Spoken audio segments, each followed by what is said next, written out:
Good afternoon, Virgin Islanders, St. Croix, St. Thomas, St. John, the wider Caribbean region, the mainland, and the world. Good afternoon. This is WSTX 970 AM, and I am your host, Mary Moorhead. Let me let you know up front the number to call if you want to join the conversation, start your own topic, 340-773-0390, 340-773-0490.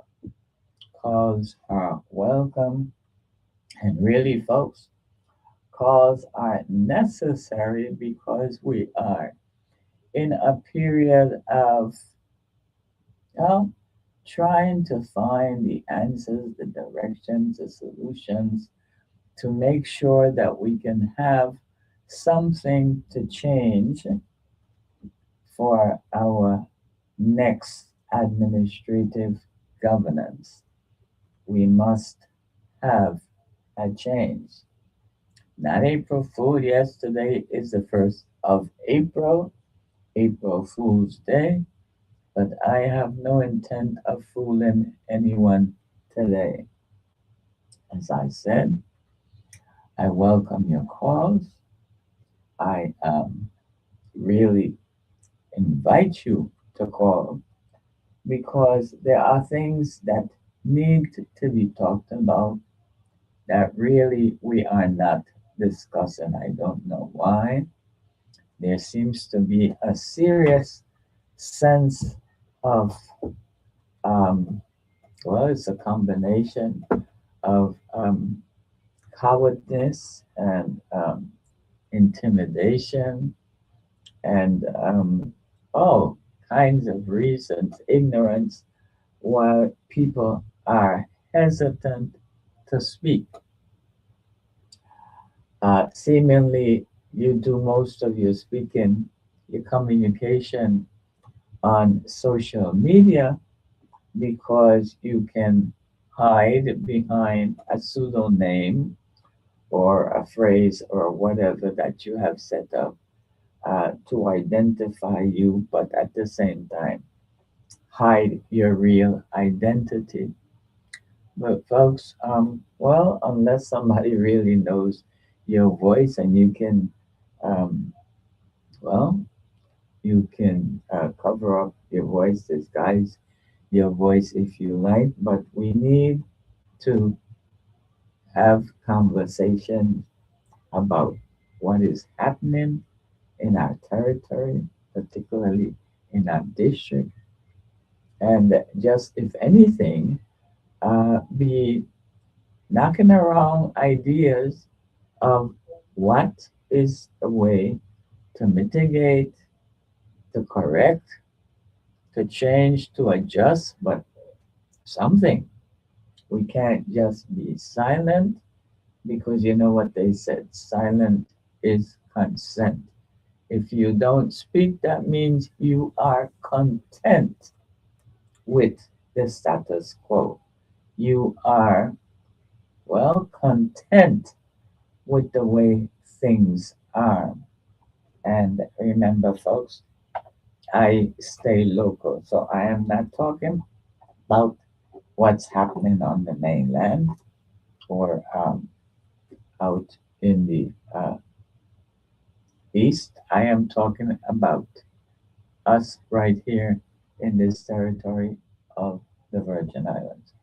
You know, I heard earlier today on another station, um, representative of our government was making comments towards a remark that was made, and he said, "Words have value. Words matter." And I sort of laughed and probably smirked to myself if anyone was around to see my face because these are the same people who repeatedly say United States Virgin Islands. We are the United States Virgin Islands.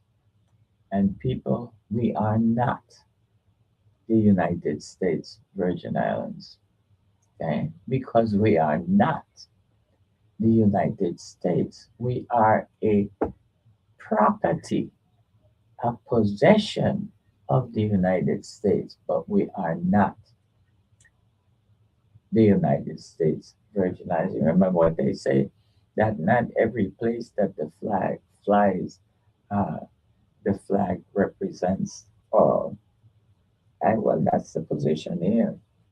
We are, and it's right there in the revised Organic Act of 1954. It says it plainly in black and white.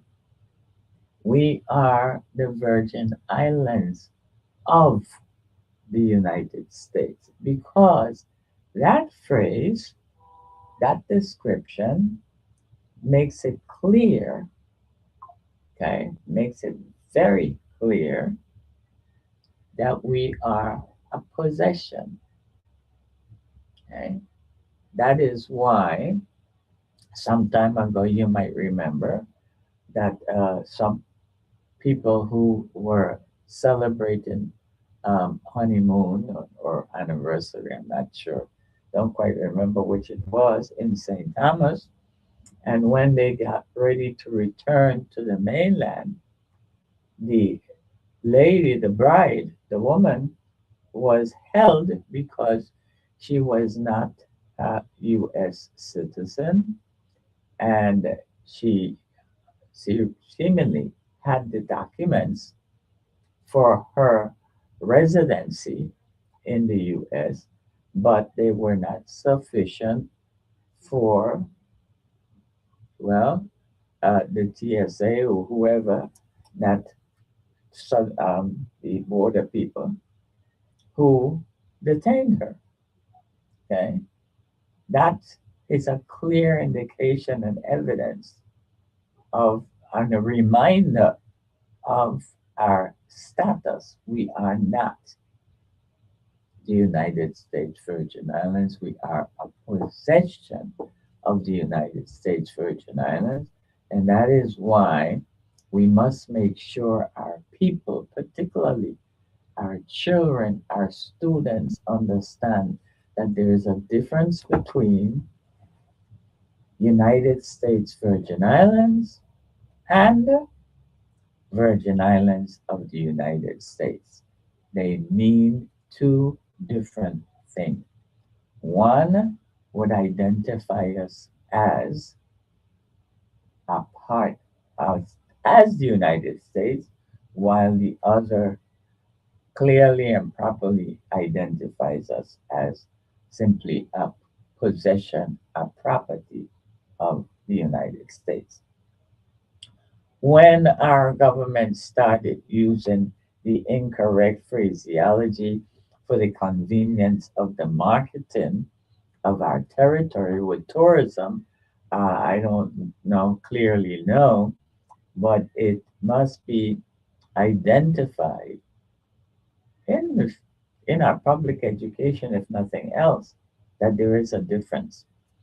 And I know for a fact that it is not identified really as a difference because I have seen um, instructional material in social studies that, if anything, reinforces the use of USVI instead of promoting the use of Virgin Islands of the United States. So to hear that official, talk about words matter, words, you know, have value, and they are the promoters of incorrect use of words was a bit, um, hmm, well, I don't know what to describe it, but I'm just saying, um, it annoyed me some. Let's put it that way. Okay. So, folks, we're getting closer to that time.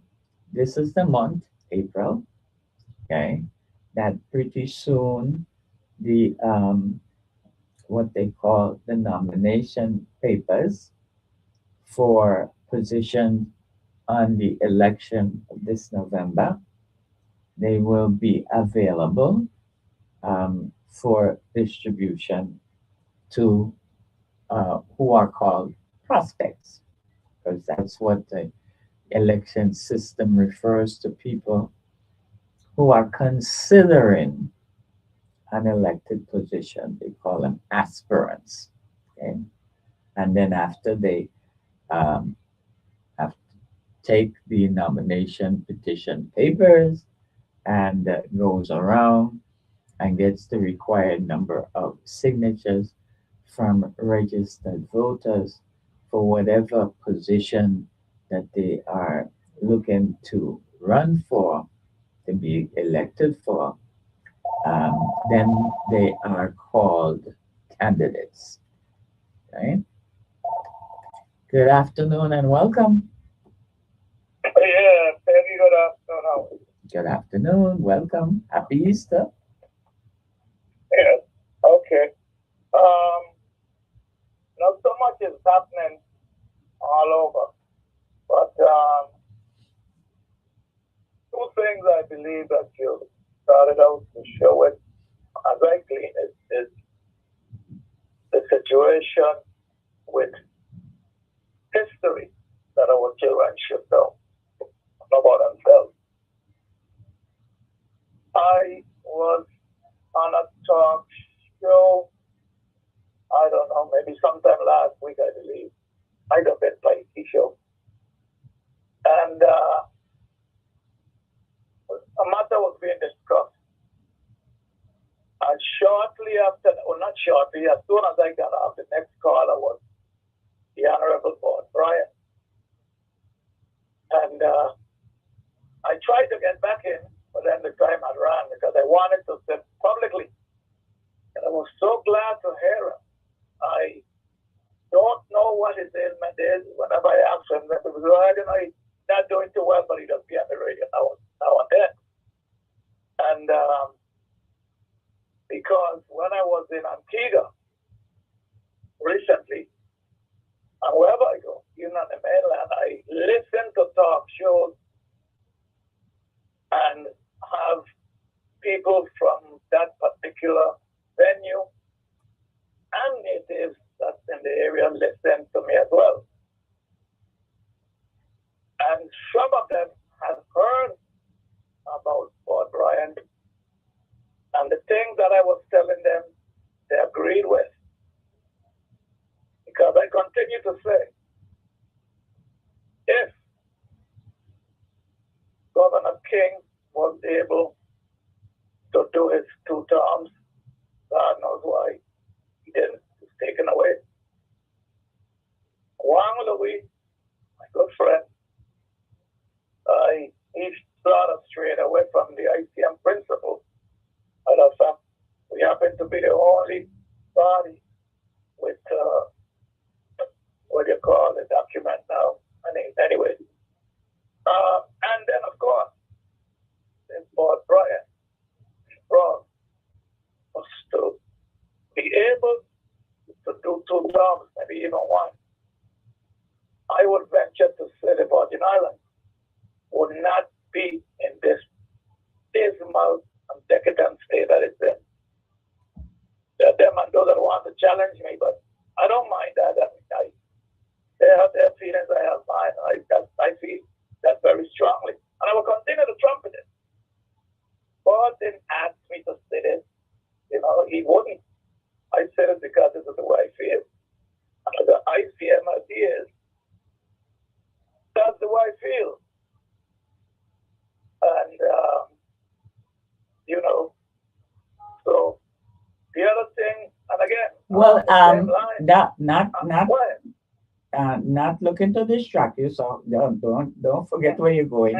But I just want to agree with you to this point that not to say that we wouldn't be in the condition we are because the dominant Democrat would have pushed back somehow, but we would have I would say not be to the extent that we are, because we would have had a better grounded foundation, particularly even where consideration of the Institute of Agriculture, because as you said, if you put two of them back to back, sort of going from Cyril King to Adelbert Bryant, and those two administrations would have been focused, as we already know that Cyril King started it, on the development of agriculture. So that, for one, would have been more ahead than where it is now. Okay, even if they didn't continue to support it, it would still have been at some point. I well, don't know where, but definitely some point more grounded than it is now. So that's why. You're so correct. I'm glad you mentioned that, because that is so true. Just to add a little bit to it, in Bordeaux, we had the Bordeaux farmers. We grow food in East End. Bordeaux is the West End, East End. We had the Ujamaa. And I, myself, along with Pop Sarro, the administrator, we, along with Governor King, we went up in the hills where Ujamaa was. Standing there, and the governor asked them what they need to be able to do what they're doing in planting, farming. They told him, and I had a piece of old truck that, whether it belonged to the corporation, Next Brothers Incorporated. And I took that and I got all the stuff, the shovels and this and that, and we took it back to the guys. And the other part of the equation was in the West End in Bordeaux. We grow food, wanted to extend the acreage for farming. And there was some pushback we were getting from the Girl Scout. That is a Girl Scout camp down in the bottom of Bordeaux. And at that time, I was assistant, and might have been acting then, because King had, when I was at the age of 23, appointed me assistant and acting commissioner of housing. And the property belongs to us, and the God couldn't tell me squat. So, of course, we lease more land so we grow food. I mean, we see what's happening across the world now because of this orange faced fellow, as they call it. And if he have his way, it's not only the price of gas that's going up. There's the food. I just come out of the supermarket. Fast moving items, the shelves are empty because they can't get through the Strait of Hormuz. And other places where he's blowing up machine boats and blowing up any damn thing he wants to blow up. They decide, I guess, because he white, he right, so he can do what he wants. But the children, again, is another part of the equation. We look at what is called for in law. People ask me about that. How far this thing is this? I thought I never really discussed it with him. I could only suspect that he don't like it. Not that he would have wanted to say, oh, look, my bill, blah, blah, blah. No. He was doing it for the children, not for himself. But the dominant Democrats decided, and some white man named Brady, that we don't need no history month.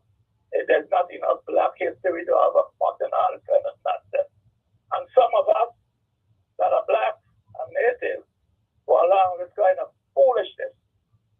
I'm going to knock the bill down just because it was about Brian. And I told Brian this when they first knock it down. I said, if that was somebody else's bill, it would have gone through. Because nobody can say it's not a good bill if you want to teach the children on the Virgin Islands from whence they came. Who they are? How could you say it's not a good bill? But it's not a good bill because it's not Brian. I mean, come on. Well, that and I would like to add, though, that is not only because of the sponsor, the messenger, but it's also because of the connotation with knowing where we come from. because of the ignorance of the masses, when you say that, they don't want to go there because all they see is enslavement, because they have not had the instruction about what existed before the enslavement. Okay? And then they don't want to find and identify and realize and glorify the resilience, the courage, the strength that came even despite the enslavement that our people demonstrated. So you know, it's a sort of a say that you maybe that you don't want to know it because you're ducking it, because you're ashamed of it. Okay. and and and and I must point out that because I've heard people say we said Bert Brian bill, but it had everybody voted for it. Yes, and it had other co-sponsors, but I will, but I can and I can say because I personally spoke or contacted those co-sponsors, and I will name them, former Governor Kenneth Mapp, okay? Former Senator Cleon Creaky, and former Senator Ruby Simmons. And the only one who continued to show the commitment and support for the legislation is former Senator Cleon Creaky. Of course, exactly. You're so right. Okay, and I say that because let's make sure, and I'm saying it for the benefit of the listening audience, Nibs, that I contacted those because I was the one who initially wrote the complaint for the court. And I contacted looking for support. And let's remember that the bill, the complaint existed under the administration of Governor Mapp. True. And he did nothing to shut it down. Well, when I say shut it down, I mean, as governor, he could have withdrawn, the whole complaint by just directing his education commissioner to put the curriculum in place. Exactly. He did not do that. I also want to point out that I sought contact with former Senator Ruby Simmons. She did not give me the time of day. Okay? But former Senator Cleon Creaky made it her business to have her daughter bring her to the legislative building in St. Thomas to sign and notarize an affidavit that we used as a part of our complaint in court. Right. Yeah. Okay? And I say that, as I said, because this was not no tuna second-hand person. This was me addressing them. As a matter of fact, Kenneth Mapp went so far that first July 3rd that he was in office, I approached him right there in Bodo Park. He told me I ain't got no time for that. Oh, okay. Okay, so you got time for coming to eat next? And that is my friend. You know, well, and I call him mine too, but I had a problem with that because my thing was, how is it that you co-sponsor a bill, but when you have the opportunity, okay, and I blame, although he was not part of the legislation, I put the same responsibility at the foot of former Commissioner and Governor Charles Turnbull. True. Let's make sure we understand. There are people even up to this, and there are people up to this day. I think it's probably, I haven't seen it as part of his documentary as governor, of the big claim of the big historian that he was.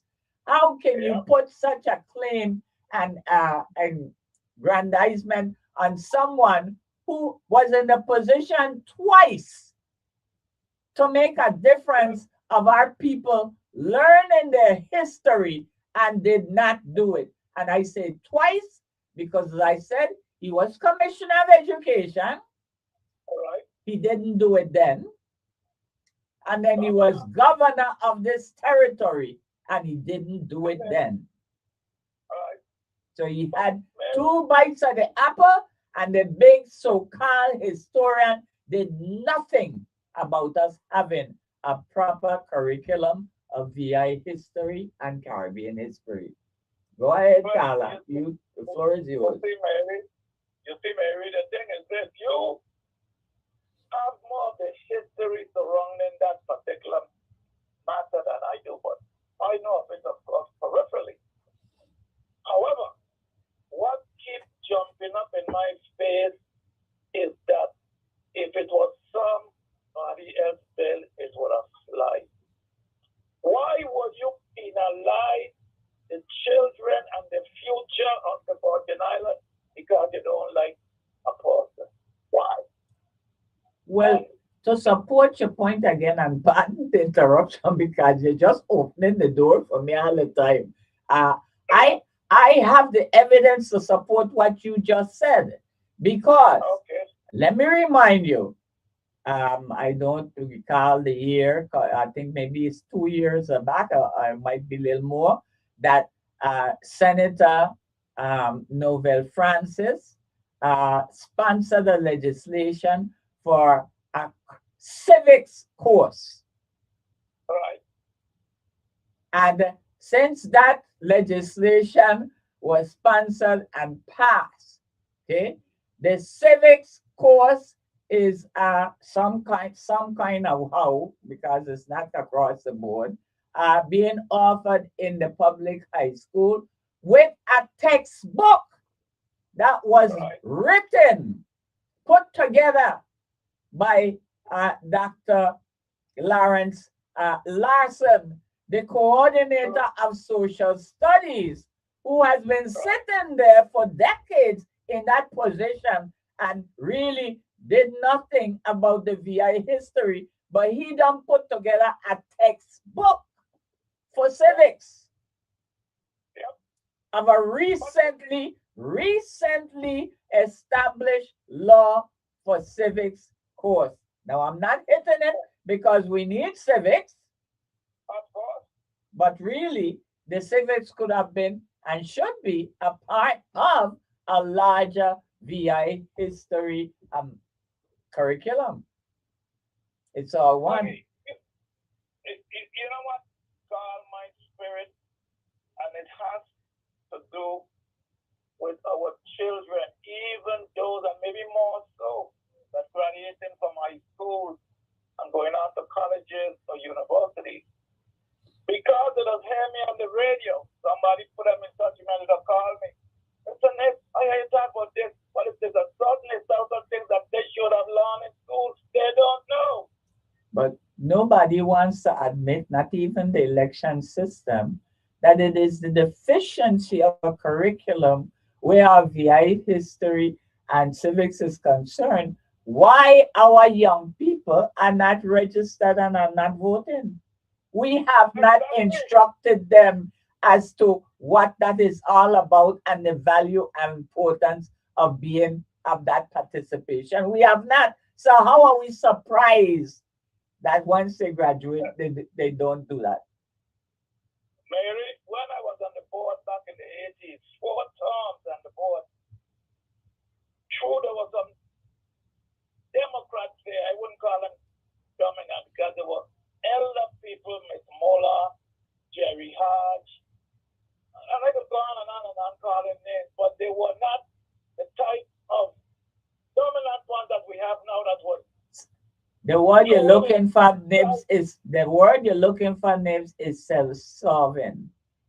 Thank you. Exactly. But we used to be out and about to the communities, and every Saturday, not just getting people to register, but also instruct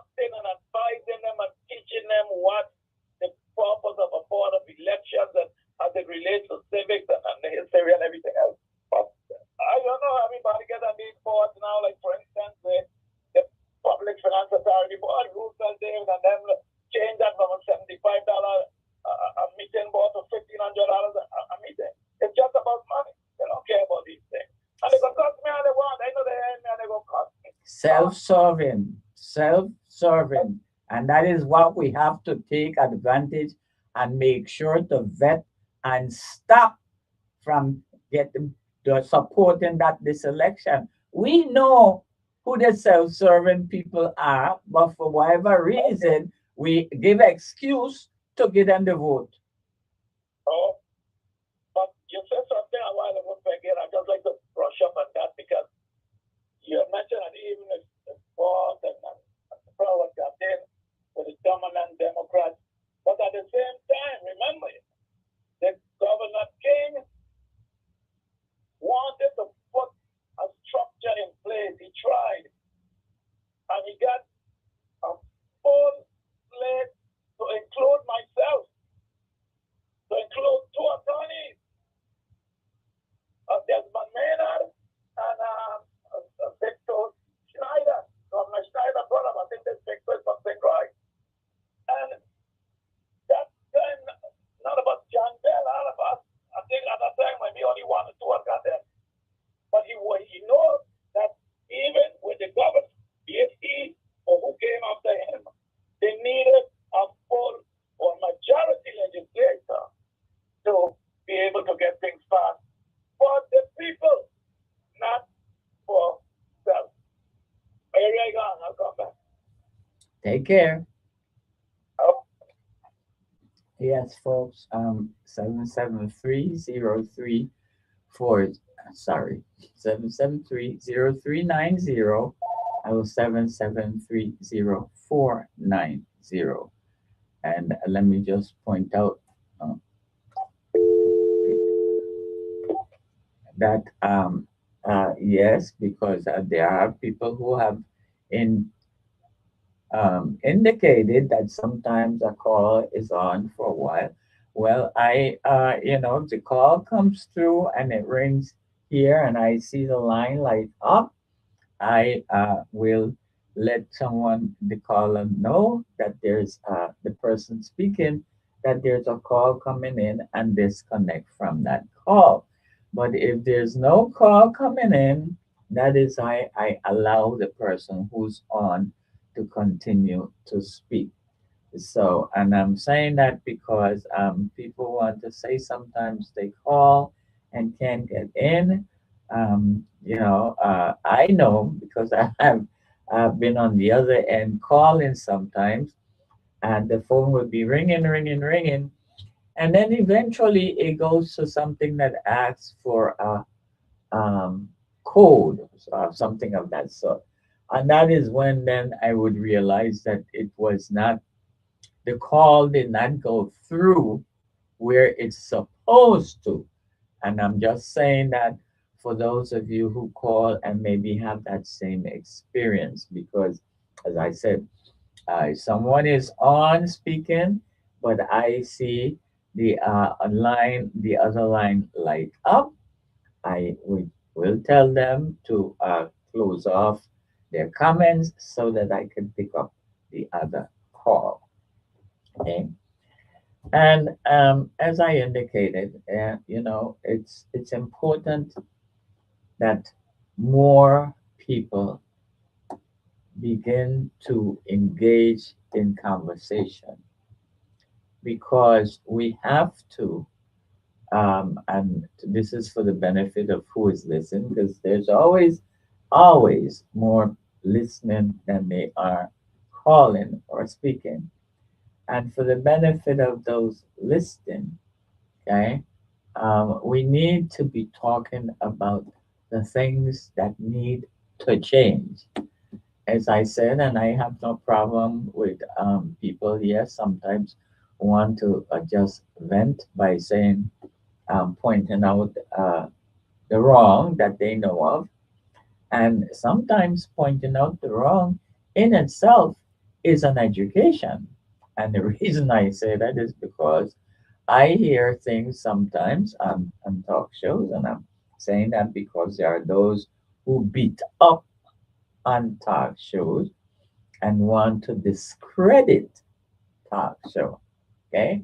Like any and everything in life, nothing is perfect. There's a good and there's the bad. Okay? I the good I find in talk shows when I listen to them is that, as I said, there's always information that I learned that I didn't know before. Okay. And that is why I listen because, well, I'm always ready to be informed about whatever, wherever, however. Okay. And for instance, I heard earlier today that there will be that Easter egg hunt for children on Sunday. That's Easter Sunday over at in the Grove Place Park. So I am encouraging, and I believe they said that they are going to have the Easter hunt starting 12 o'clock sharp. Okay, and they're encouraging parents to bring their children out. Everything is free, and they said they're not going to have baskets, they're not going to have bags, and they did say, okay, that the eggs, all the eggs have monetary value. So I am encouraging folks with our little ones, okay, to go. Yes, okay, you want to go to church, well, go to church early so you can definitely be in Grove Place for 12 o'clock noon when that egg hunt begins. Okay, I'm sure the little ones will enjoy it. And as I said, everything is free. They're going to have the egg hunt, they're going to have all kinds of games. So while it's Easter Sunday, and we want the children to be looking their snazziest. Make sure that you do prepare them that they're comfortable to be able to engage in whatever games that they will be having out there for them because you know you don't want your child to be in a position where you're going to tell them no, you can't go play that because you're going to get dirty. Okay, if need be, then walk with a change so that they can take off the Sunday best and be able to enjoy the ramping and romping that will maybe take place at this activity Sunday at Grove Place. Okay, but I am encouraging people to go. And I even forgot that we're going to have free food for the children. Okay, so go out there. I forget exactly when it begins, but I know for sure because I think it begins before. It definitely begins before noon, but noon is the time for the Easter egg hunt. Okay, so get your children out and go out. You know, when there are activities that are happening for children, and especially when it's free. I mean, hello, you can't beat that, you know. So go on out there with the children, and you can sit on the bench and watch, supervise, help with chaperoning maybe, while your children enjoy themselves and make new friends. Okay. Before I forget, I want to point out because I was thinking I might not be here today because tentatively there was a meeting announced for today for the election board. Well, seemingly, I guess maybe people were planning a long and an extended Easter weekend. So they decided that instead, the election board meeting is going to be next week, Wednesday at 10 a.m. Okay. Remember, folks, that they have in person as well as virtual and you have to make contact with Mr. Richard Wilson in order to get the link to connect for the virtual. So that's going to be the election board meeting next Wednesday, the 8th of April.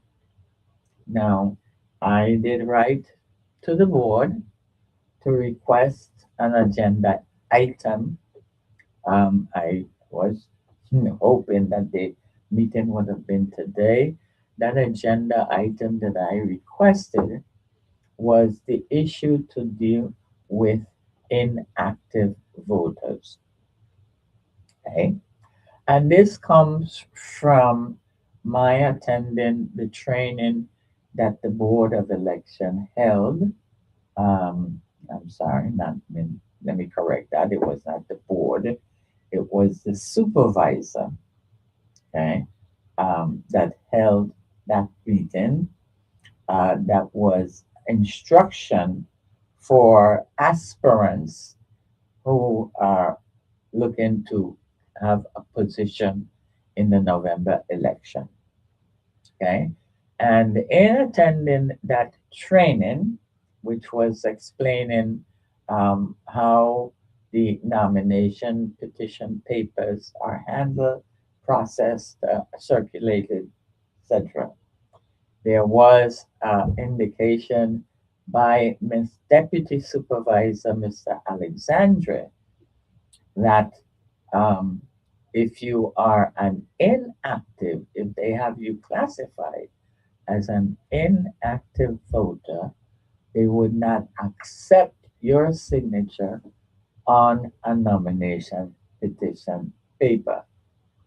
Now, when that was said, I took um, exception to it and questioned it and was told that the law, the VI code, supported that policy, which is that an inactive voter cannot sign a nomination petition. And I was quoted Title 18, Section 110. Um, uh, in reviewing Title 18, Section 110, it says no such thing. As a matter of fact, it does say that, and I quote, if a voter is inactive, he's still a registered voter. And that is the requirement, the qualification of a voter in order to support, to sign a nomination petition or paper. That is, you must be a registered voter in the district for which the nomination paper applies. So I have been, therefore, challenging that policy that now Miss Carolyn Fox has been vehemently um, supporting with all kinds of references to the VI code that really does not apply to the situation. Okay? And really, with her inserting terminologies where they do not exist in the VI code, such as, for instance, saying that in order to be qualified, you have to be an active voter. No place in the VI code does it say that. No place. Okay? That is Miss Carolyn Fox language, not VI code. Okay? But at any rate, with her misinterpretation, as I see it, my opinion, of the code to support the rule that she, as supervisor, wants her deputies to enforce, I um, advocate to the board members who are her boss and who really has the final say on what the VI code really says. So I therefore wrote to the board requesting that the item be an agenda item for their board meeting, which, as I said, I had hoped would be today, but it's going to be next week, Wednesday. And I did indicate that as far as I saw, and I am asking that they clarify because I think it would be a disenfranchisement of a registered voter for you to say that I am registered, and as I said, Title 18, Section 110 states that, clearly says that an inactive voter is still a registered voter. And for you to then make a rule that you will not accept the signature simply because, for whatever reason, that person neglected to vote in a general election and did not cancel their registration. Okay, I think that is unfair, and I think that is disenfranchising the rights of a voter. If we want people to vote, why are we identifying and putting up things to interfere and, if anything, just knock down their enthusiasm to possibly become interested in voting and in the election system? Right? Um, 110 did go on to say that on election day, that inactive voter will vote. Okay? Will vote because they are registered to vote. The only requirement is they will also be asked to fill out a form updating any contact information. Okay? But they are registered.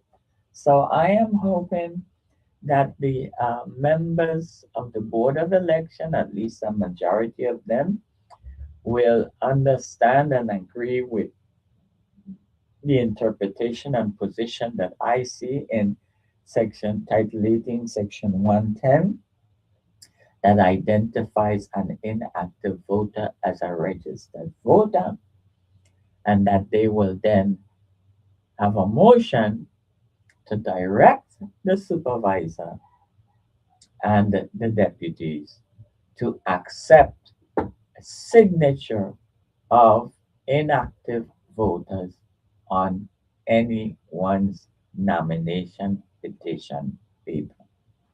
Okay, let's make sure we understand that such a rule really, okay, would be impacting more so the people who are not party um, members, because party members, political party members, only need 25 signatures.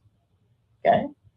Whether you're Democratic Party member or in Republican Party member or ICM Party member, you only need 25 signatures on a nomination petition paper. But if you're an independent registered voter, you have to get 100. Okay? 100 signatures. Now, to be clear, this law was something that was established naturally, yes, by Democratic senators. Remember, they've been dominating, they've been the majority caucus in the legislature, the institution of the legislature, repeatedly now for decades. So naturally, the laws, okay, that have to do with election is going to favor them. Just like, for instance, they're now here doing their best to take our tax money, okay, to pay for their primary. Now, if you have a party that wants to, and if for decades, repeatedly claiming, saying to the people, we are the leaders you need. We are the ones to take care of and resolve your problems and show you the way forward. Okay? Then how is it that you can't do your own primary? I'm on the- I'm on the radio. Okay? So it's kind of contradictory. Okay, that you want to run a territory, and I said wanted because let's make sure we understand. Just like I said, for decades now, it is the registered Democrats that have been leading this territory and leading us, as we can very soon see, into seemingly more and more mismanagement and corruption. So, realizing that, I guess, is why they don't want to run their own primary, because they would mismanage and put corruption in their own primary, and naturally, uh, probably not select the ones who well, their party would want to support. Good afternoon and welcome. Yes, Peggy, if you ain't got nobody else, I'm coming in again. No, no, no. Like I said, when I do that, I'll let you know. Yeah. Um, and it goes to two things that you mentioned. When it comes to a primary election, isn't it considered a party primary? Yeah. Well, it's a party primary. Who's the boss of preference? Because that's what the primary is about. The role of the primary is to select the 7 people or whatever the number would be in a primary, because in this case it's 7. Okay. That the part that would represent the party in an election. Exactly. But it's like I said, they want to tell you that they can govern and they're the best choice for this entire territory, but they're the best choice to do their own primary. How? I mean, I can't understand. I don't know. I don't know. But then the board of elections barring them this and barring them that too is not correct. I mean, this things happen because of the people in charge that are still at large. When I say that, because you have the numbers, you got 3 branches of government that's dominantly controlled by one party. Well, let me put it this way. Because of that same training, I asked the question because they said now that the some last meeting they had, the board voted to put, because it was not on the calendar, to put back on the calendar August 1st as the primary election. So I said, well, given that you're putting now August 1st on primary election, when we thought that it was going to be done by the party outside of government, I asked, well, does that mean that you, the supervisor of election, is handling the primary election for the Democratic Party? And she said, yes and no. She said yes and no. Yes, because it's on the calendar. No, because they don't have an appropriation. So I immediately have been saying and putting it wherever I can on Facebook for people to take note. Whoever whoever they see bring an appropriation to support the funding of a primary election for the Democratic Party, because only the Democrats need a primary, that those Democrats, or because I don't think an independent will vote for it, those Democrats should not be given a vote for re-election. I don't care who they be. Because my thing is, if you're going to take my tax money to run your party primary, then make it, what did I call it? A open primary or universal. What's the word they use when everybody, regardless of your registration, you can vote in a primary? I said it's open primary. That's all it is. Because my thing is, if you want my money, then you got to let me vote. All right. Okay? Because our taxpayer money, they're using. You see, the thing is this, though. You know, I would hope that them and those who really believe in this dominancy, and mind you, anybody, whenever they hear me talk, I just say they're Democrats and they're dominant Democrats. I have a load of Democratic friends that don't believe in the foolishness that the dominancy is going on with. You see? But let me just change the tune quickly, because I'm looking to forget it. When you mentioned a while ago Fox, Mrs. Fox, Supervisor Fox, and you started to talk about the deputy, and I saw on CNN, and I'm sure leave me alone to watch CNN. Worker of the election system, I forget what state. Matter of fact, it might have been in West Palm Beach, in Palm Beach County. I'm sure it was.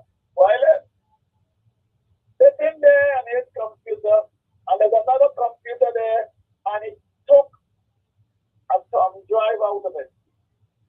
It caught him red-handed doing it.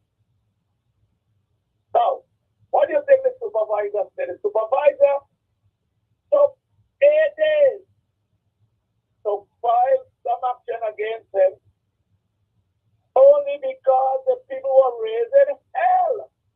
The supervisor said it wasn't nothing, it wasn't going to change nothing. That's besides the point.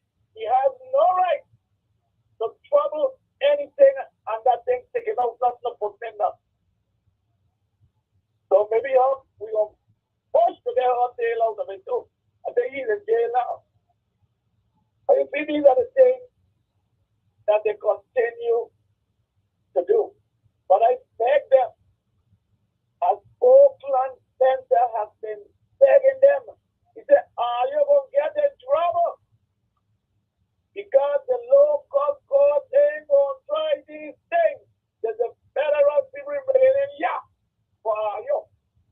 Because you don't know how to stop this. I don't mind. Look, Betty, I have lost so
Who you talking about? Who said they're going to win? But now, Oh yeah. now they gonna beat these guys and against them. But Mr. Nibs, who it was? Martinez had said the same thing, right? No, but I mean he had said the same thing. True. And where he at now? Oh, when they better preparar the culito. They got some well-endowed fellows and they're waiting for us. Yeah. I say, no, let me go by saying this. You say one, you say two. I remember when Dow and Celestino and them was in the Senate, I was executive director. And one time I brought to Carlton Dow that we are family. Are you going to be a family? Okay. When I use the name Isla Barry, he said, that's my mother. I said, where's she from? She got better dollar. I said, well, she's my cousin. He get an RV Hayat and he realized that we were related. And in calling talk shows, when I see where he was going to get himself in trouble, I keep following my name because I wanted him to catch himself.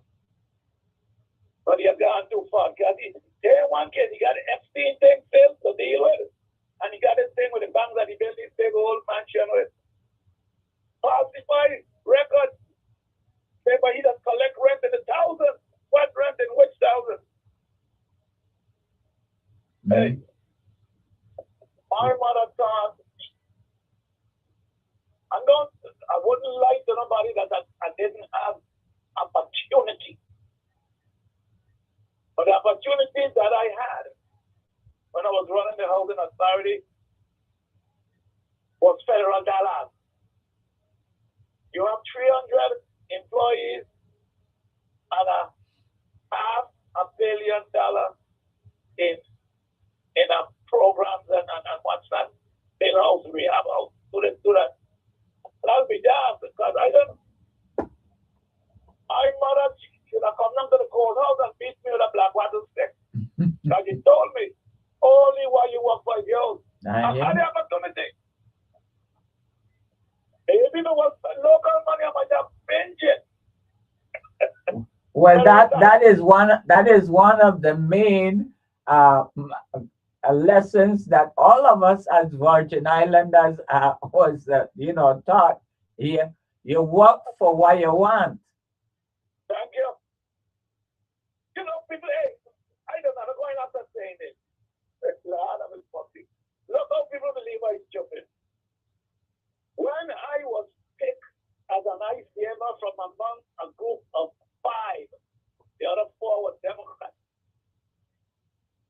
to get executive directorship, the board picked me. A couple of them Democrats, I can't, I ain't got no time. However, they called me one day in a bar, telling me, hey, you don't come in this job broke and leave broken. I said, no. I think you get there, So, I mean, this is your chance to make some money now. Yeah, I said, no, I know. Let me tell you something. Those same good for nothing dominant Democrats who wanted the position, and none of them got it. Finally, Conrad, Ricky Francois got it. And he went to Holy Grave. I say this, from drinking liquor and starting cocaine. I say. Oh, wow. So, it didn't last long. But I still maintain my dignity because 3 times they had the Fed bring audit against me. And they finally did nothing wrong. Peggy, the only thing they found that, and it wasn't wrong. Wrong. Wrong is wrong. You got me wrong, right? The local government by statute is the party that is supposed to bring water to the boundaries of the public housing communities. Public what couldn't do. They didn't have no pressure. So I loan public works. I have, no, it was $1,500,000 to finish the tank and Rappoon Hill, get it filled by gravity feed, and let the gravity feed to all the communities, public housing communities on the eastern end of the island. With that, they say, I know we got them now. The complaint of audit. The audit finding simply said that yes, it just reminded me, which I know, it was the local government responsibility. But what do you think it was? The $1,500,000, when I transferred that money to public works account, and the commissioner sign a check. And whenever that check could have passed, I can carry, when I sign a document, I can carry the document to a Democrat that wasn't a Democrat in finance and giving up federal money so I could really pass it to federal account. So the time they had me, they didn't have me. That's part of them. Think I jump it. Peggy, and again, this thing, and I was sitting in honor of Senator Bryan. I believe Senator Bryan would have said, listen, don't give me no credit for this bill. We're just passing. What is your right? But them are those who didn't like because it was him, would have wanted somehow that they could have got the credit for it. What is the thing about credit? Are you there to solve and help or to get credit and line your own pocket? What are you there for? Thank you, everyone. Okay. Yeah. All right. Thank you.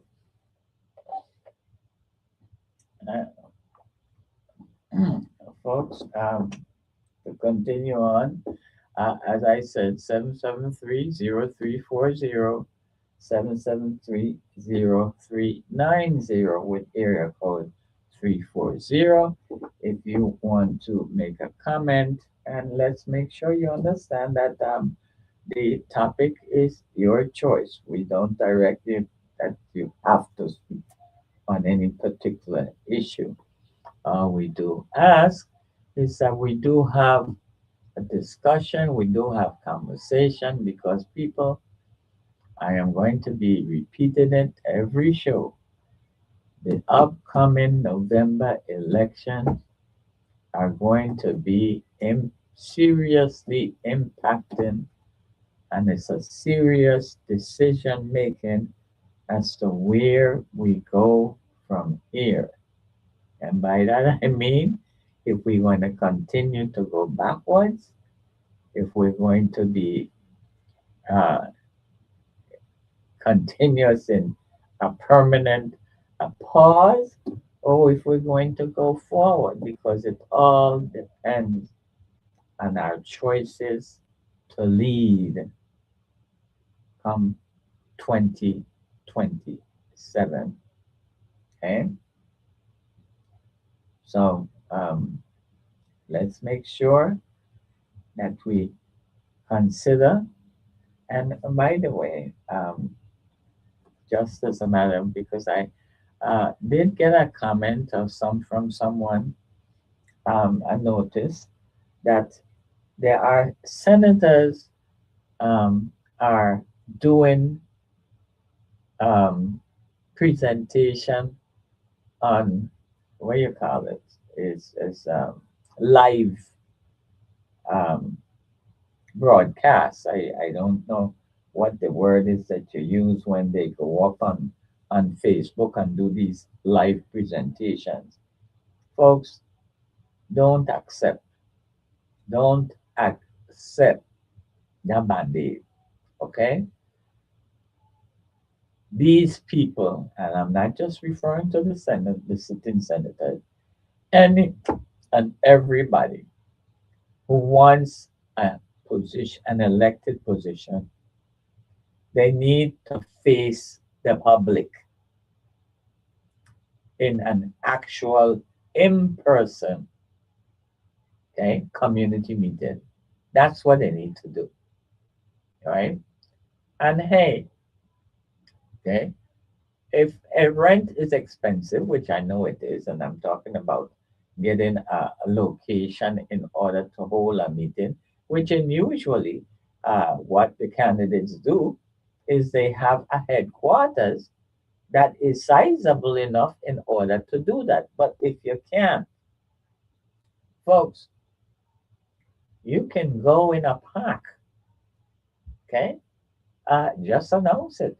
You can go in a park and set up a little stage area and hold a meeting, okay? It doesn't have to be in a fancy, enclosed, air conditioned building, but let's make sure we understand it have to have a meeting. How are you to represent me, to represent us, if you don't even want to come face us? Folks, stop being so easy as community members, as voters. And I know the majority of you listening to me, you watch CNN, you watch the okay, the Congress presentations, okay, and you see on the news, you hear the reports of when the Congress people are in recess, okay, that they then return to their state district and they hold meetings with their constituents, with their community members, where in the places where any and everybody is free to go and sit and listen. It is the same thing we must demand here. If you want to represent us, whether as a delegate to Congress, governor, senator, board of election member, board of education member, you must have all opportunities, all gathering for people to be able to see you and hear you and address you. That's basic. And we, the people, are the ones to demand that. And I say demand because I have definitely paid attention and noticed for the past, how would I say, at least 10 years, I would say. Okay. Um, our people have not been holding town meetings. Okay. And they uh, took advantage of the COVID virus phase situation to make it a health hazard. Well, that done pass long time, okay? And we all know it passed because what? We done had carnivals, we done had festivals, we done had juves, we done had food fairs, and these are things I'm not mentioning that have people packed shoulder to shoulder, and we ain't had no big problem with no COVID or whatever. So let's not hear that as an excuse. And anyone who's in a position that feels that, well, that is a concern for them, that's why it still have mask available. Wear a mask, okay? But that is not the reason for an aspirant, for a candidate, not to hold a town meeting to address the community. It is, I consider it a disrespect when you don't want to give me the opportunity to hear what you have to offer and to inquire and give me the opportunity to address you if I so feel. It's a disrespect. Okay? So you want me to blindly just give you a vote because you put a nice, well put together by someone else sometimes message on the radio or on the TV to impress me and say that says vote for you. Community members, we have been easing and really demanding less and less. It is sometimes shameful when I think of the fact that our ancestors went through so much, okay? So much physically, mentally, whatever, emotionally, suffered so much to take us to the point where we were unchained, where we were freed from slavery, and bring us to the point where we began to organize and demand and achieve rights. And here now, then, for the 21st century, we have descendants of those Africans who stood up, who fought, who risked everything to provide what we have. And all we're doing is throwing it away.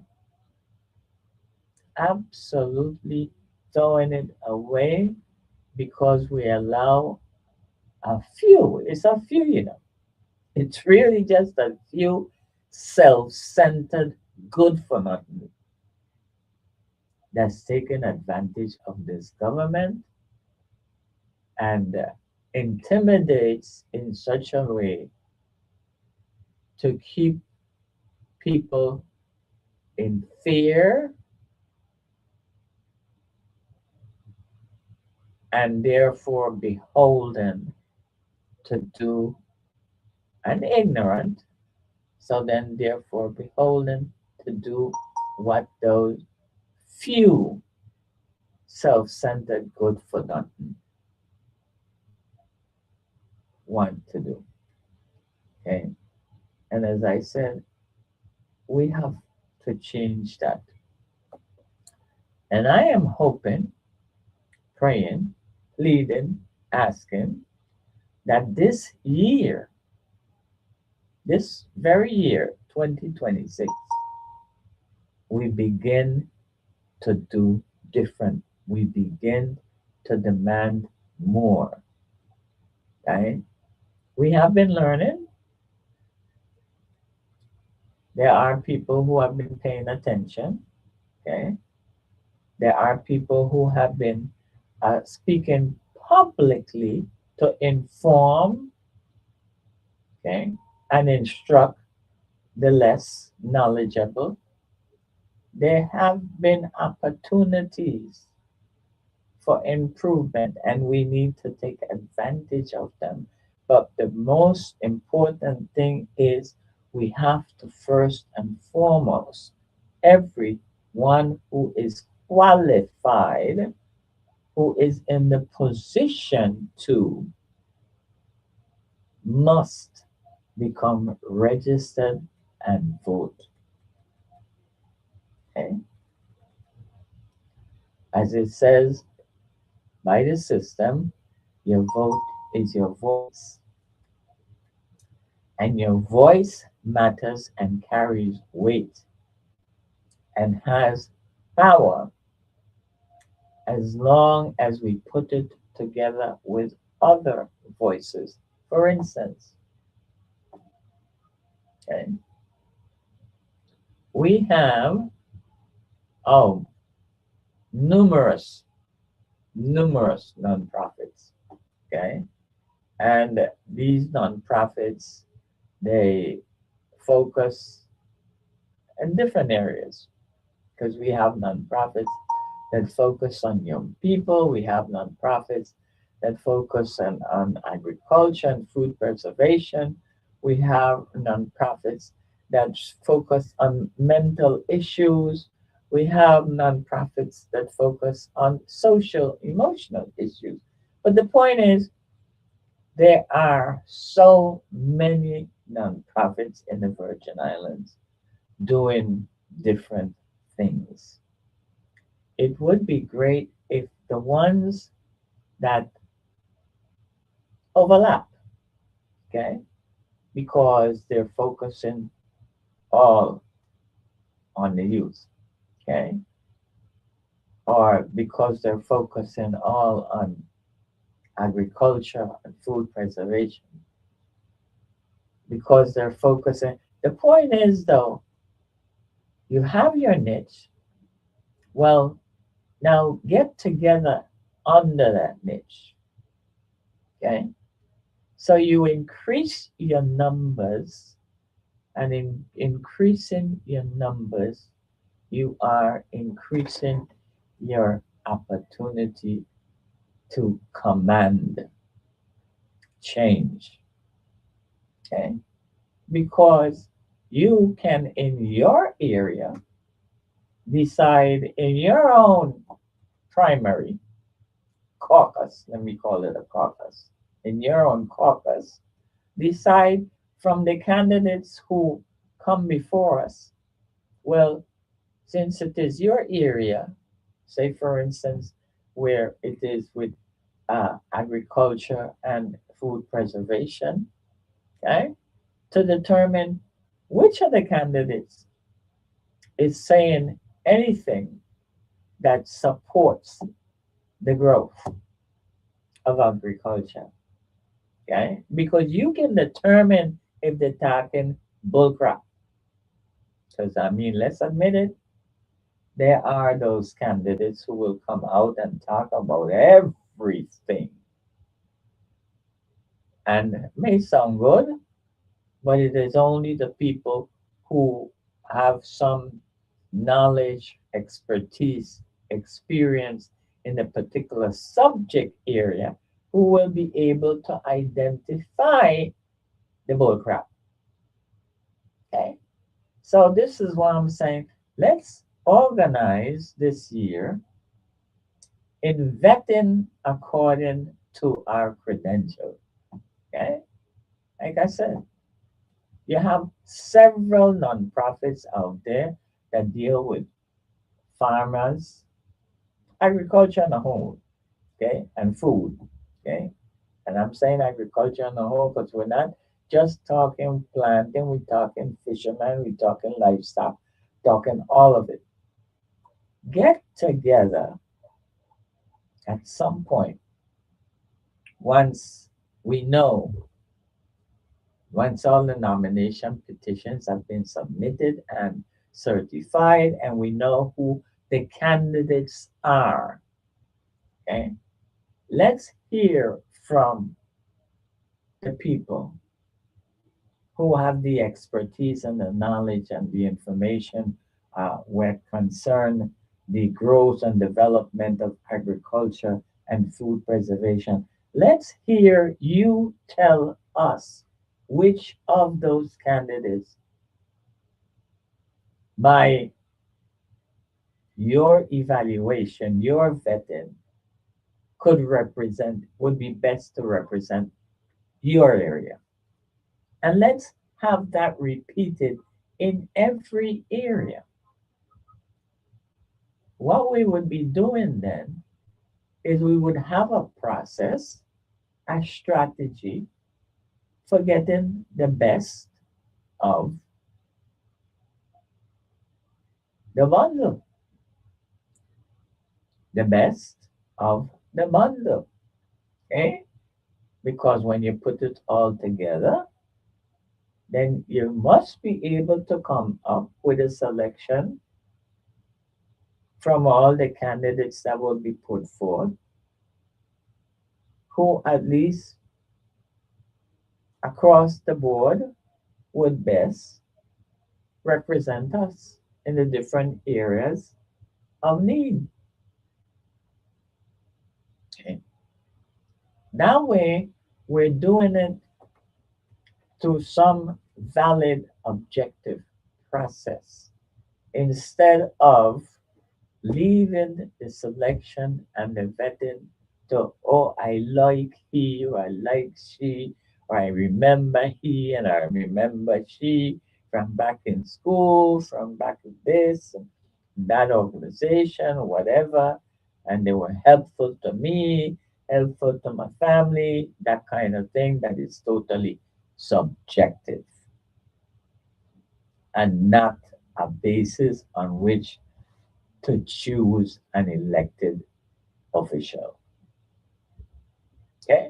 So let's do it from a standpoint of those in the community who has the knowledge, the information, the expertise, as I said, in order to determine, excuse me, when a candidate has worth on the topic that they speak of, or when they just totally talking BS. These are things we have to identify. Okay. These are things we have to definitely identify. They, folks, this 2026 ain't no game. We got we got to get it right this year.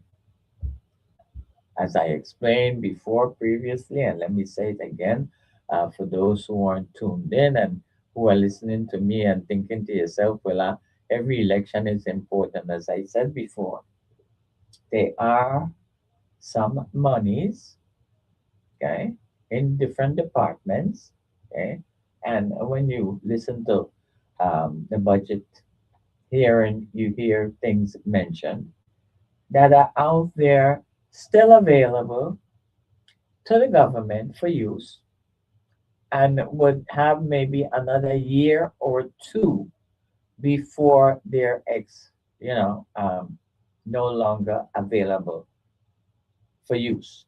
So the point is, we have to get people who are seriously committed to moving this place, who are seriously committed to doing for the masses, not for a select few by the select issuance of contract here or contract there.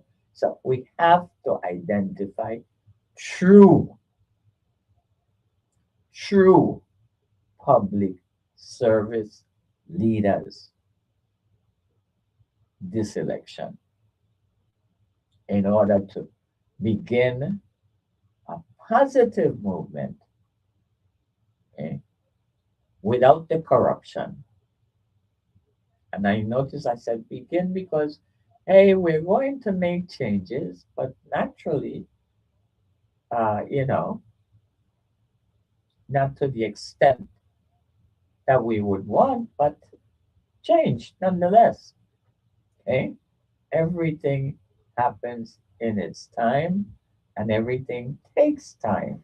But the point is that there must be positive change, which we haven't had in a while. And, and why do I say that? Well, just to point out to you, our children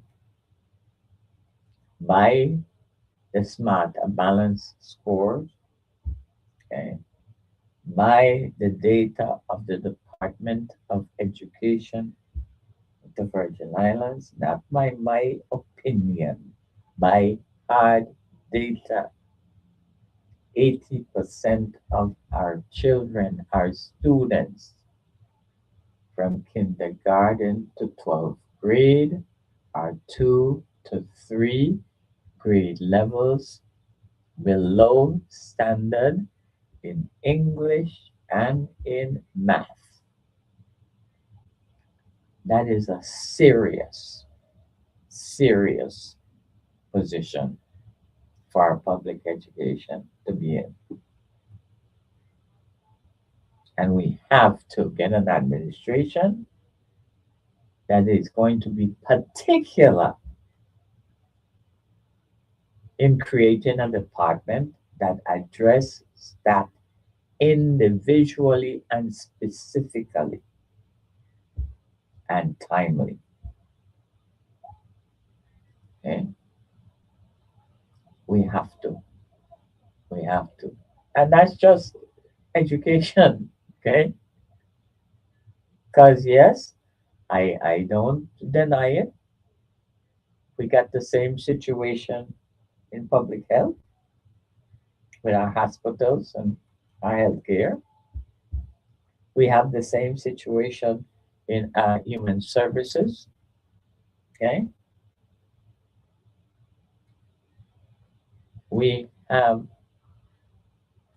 the same deteriorating situation in too many areas of our government.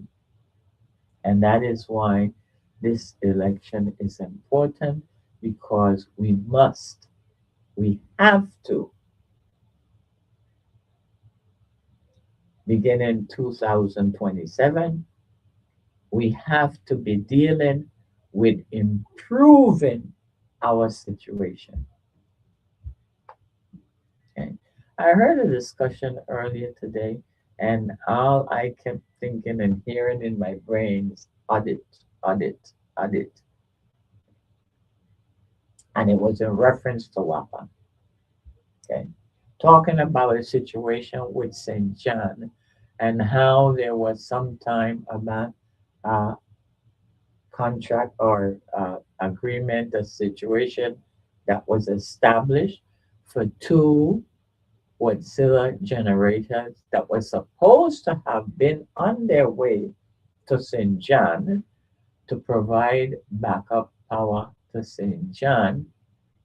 And somehow the now administration seemed, because a representative called in, seemed not to have any knowledge of that, of the existence of it. They said all they know is that there was some talk of a plan, but not more. Okay.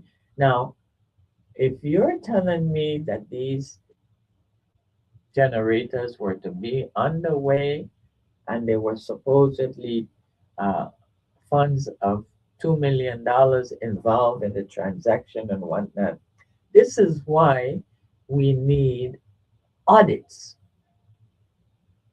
because an audit has to reveal if that took place, how it took place, when it took place, was there any money involved, where it came from, where it went, and who had it. Audit. And our government, our departments, is lacking in audits throughout. That is why the corruption continues. And even when audits are done by the Inspector General office and things are identified, we are too careless in not taking the information of the audit, not making it matter by using it to adjust and improve. If anything, all I see is the dominant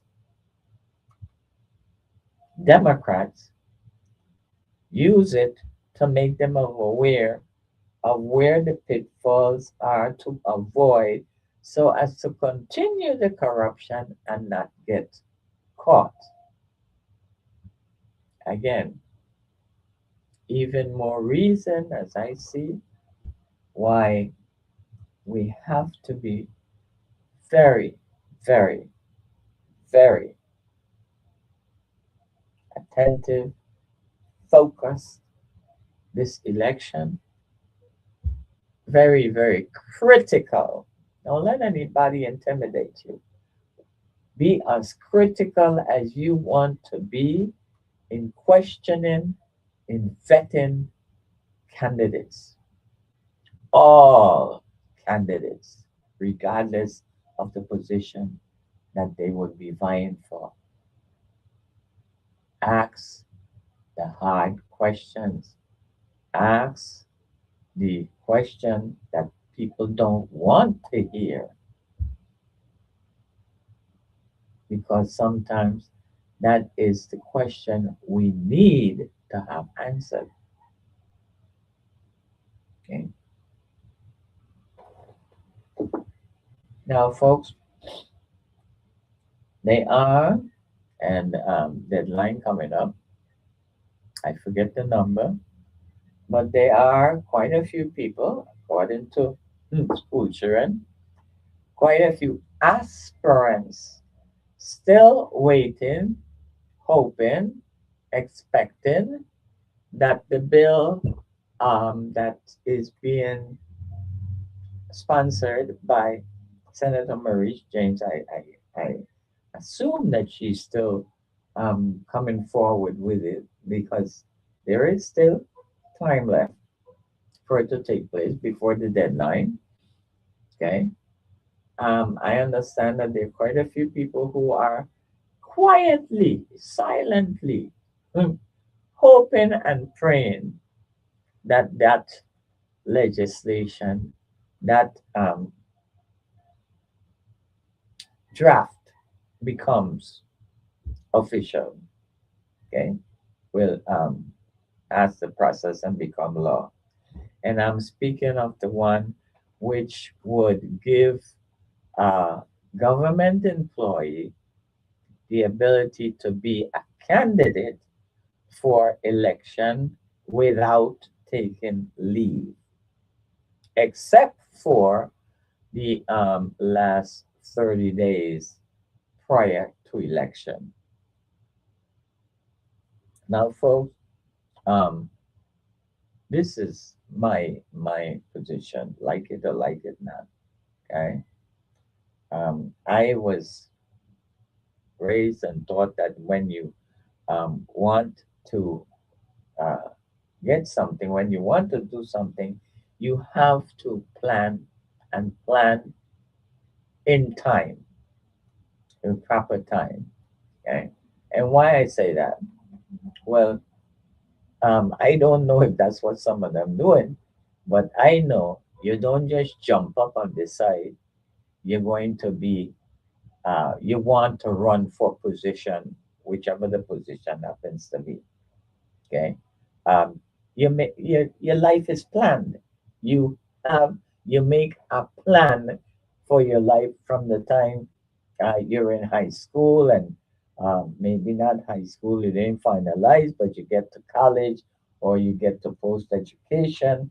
As you get older, you hit that 21, you hit that 25, you have some kind of a tentative plan of where you're going, what you want to do. And if an elected position is part of it, then there are things that the plan tell you have to do in order to deal with that, such as establishing some kind of a financial situation, savings, fundraiser, business idea, whatever vendor's idea, in order to put away what you would consider that you would feel comfortable in spending in order to campaign for whatever the position might happen to be. Eh? And I say that because, um, and I'll use myself as an example. When I decided back in early um, 2010 or 7, something like that. 2000, no, just say 2009, and I'm saying 2009 because that was around the time when I decided I was no longer going to have a limousine business because that's when I saw the economy sort of eh, spiral in a different direction. Okay. And at that time, too, I was observing that education didn't seem to be going in a productive manner. Okay. So I, from then, okay, decided yes, I would be a candidate for the Board of Education. Right? I read Title 17, saw areas where I thought, we could make some adjustment and where I could advocate for some things to happen. And then I also saw, well, what I would decide to do insofar as campaigning. And I thought to myself, oh, maybe three, 3 or 4 signs, the most, because of the strategic um, placement that I had in mind for them that I thought would capture traffic as much as I wanted to. So um, when I went on a trip for my regular medical checkup, let's say, I made sure that I had the funds available at the time because what that is when I then went to a business, okay, and had my banners done and brought them back with me. Okay? I also had my funding put aside for just a couple of ads because, hey, getting a senatorial seat, yes, not to say that it isn't as important, but given the number of people who were voting for boards, and I'm saying no more than 3,000, okay, it did not make sense to be doing but so much when you're talking about campaigning. Okay. But the point was I had a plan. Okay. I had the savings put aside to do things. The point is if you're going to be a candidate for a position, you plan it. Okay. And if it's a senatorial situation where you're in a government office and you have to take time, then you got to plan for that. Because here's my personal position. If you can't plan your life to accommodate a run for elected position that you want, then how am I to believe and trust in you planning for the territory in a proper manner if you happen to be elected? That's all that is the same planning you need in order to prepare yourself for a campaign, okay, for a position, is the same skills, ideas, creativity, conversation, discussion that is necessary if you are successful to get the position. So if you can't plan for it, getting it, I ain't really, I doubtful if I'm going to consider you in planning to be it. Because technically, what you're saying to the voter is,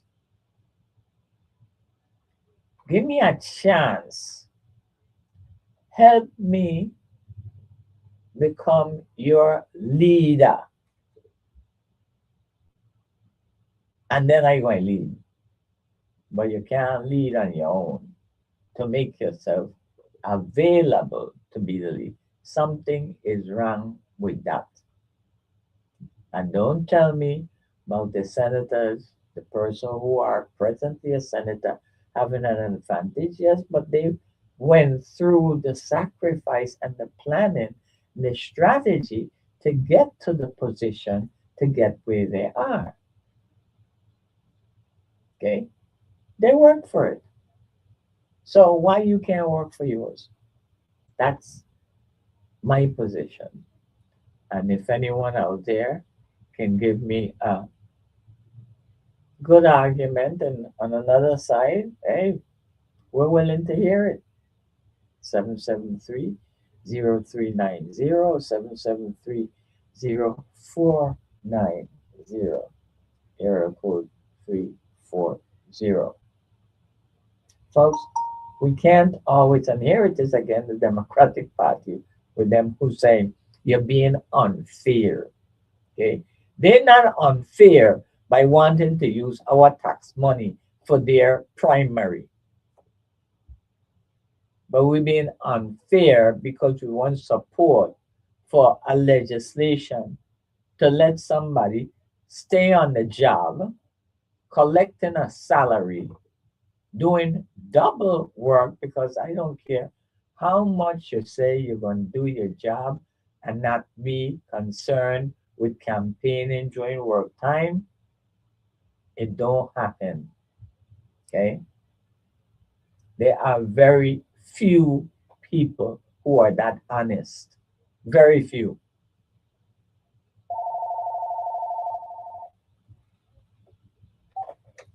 Good afternoon and welcome. Hello? Yes, welcome. Yeah. Yeah. Well, if a person has to do two jobs and campaign and do their job, that also takes sacrifice and planning. So I think it should be left up to the voters to decide how the ability to be able to do this, either by saving up and stopping and work at a certain time, or by being able to manage the two. It's going to take, as I said, planning and sacrifice, because they can't do their work and then do what they used to do when they left work, now that they're campaigning. And it also prevents another problem, because how many people really save up 6 months salary and then go and run for election? Now let's be honest. People don't save like that, and if they do it, they save for their retirement. So most of the time, they're getting somebody with money paying for those 6 months. To have it probably elected to people when they get elected in our current situation. No, well, it's let's make sure, and I'm saying it for the benefit of the listening audience. My position isn't that you have to save up 6 months' salary, because the point is, it all depends on your personal position. Okay. Do you have mortgage payments? Do you have car payments? What is your debt situation? All these things I'm just saying has to be considered by a person who's thinking of getting a position, to make a plan as to how they're going to proceed if that's what they want. And all I'm saying is that if you want a position, this is the way you're supposed to think, because that's the same type of thinking you need if you're lucky to get the position.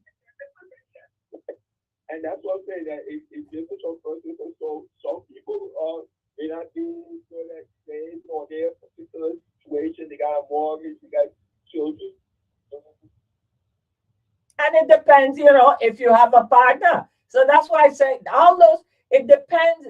It's an individual decision to be made. But all I'm saying is, it's as I see it, it's part of the process of the application for being the for getting the position. Uh-oh. That wasn't me. I didn't touch anything. I don't know if you did something wrong or the phone company just cut you off, but you're welcome to call back. And then I guess maybe you're in a bad position and the call just dropped. Okay. Yeah, but basically, folks, it is just my um, opinion that I was making public concerning that particular issue.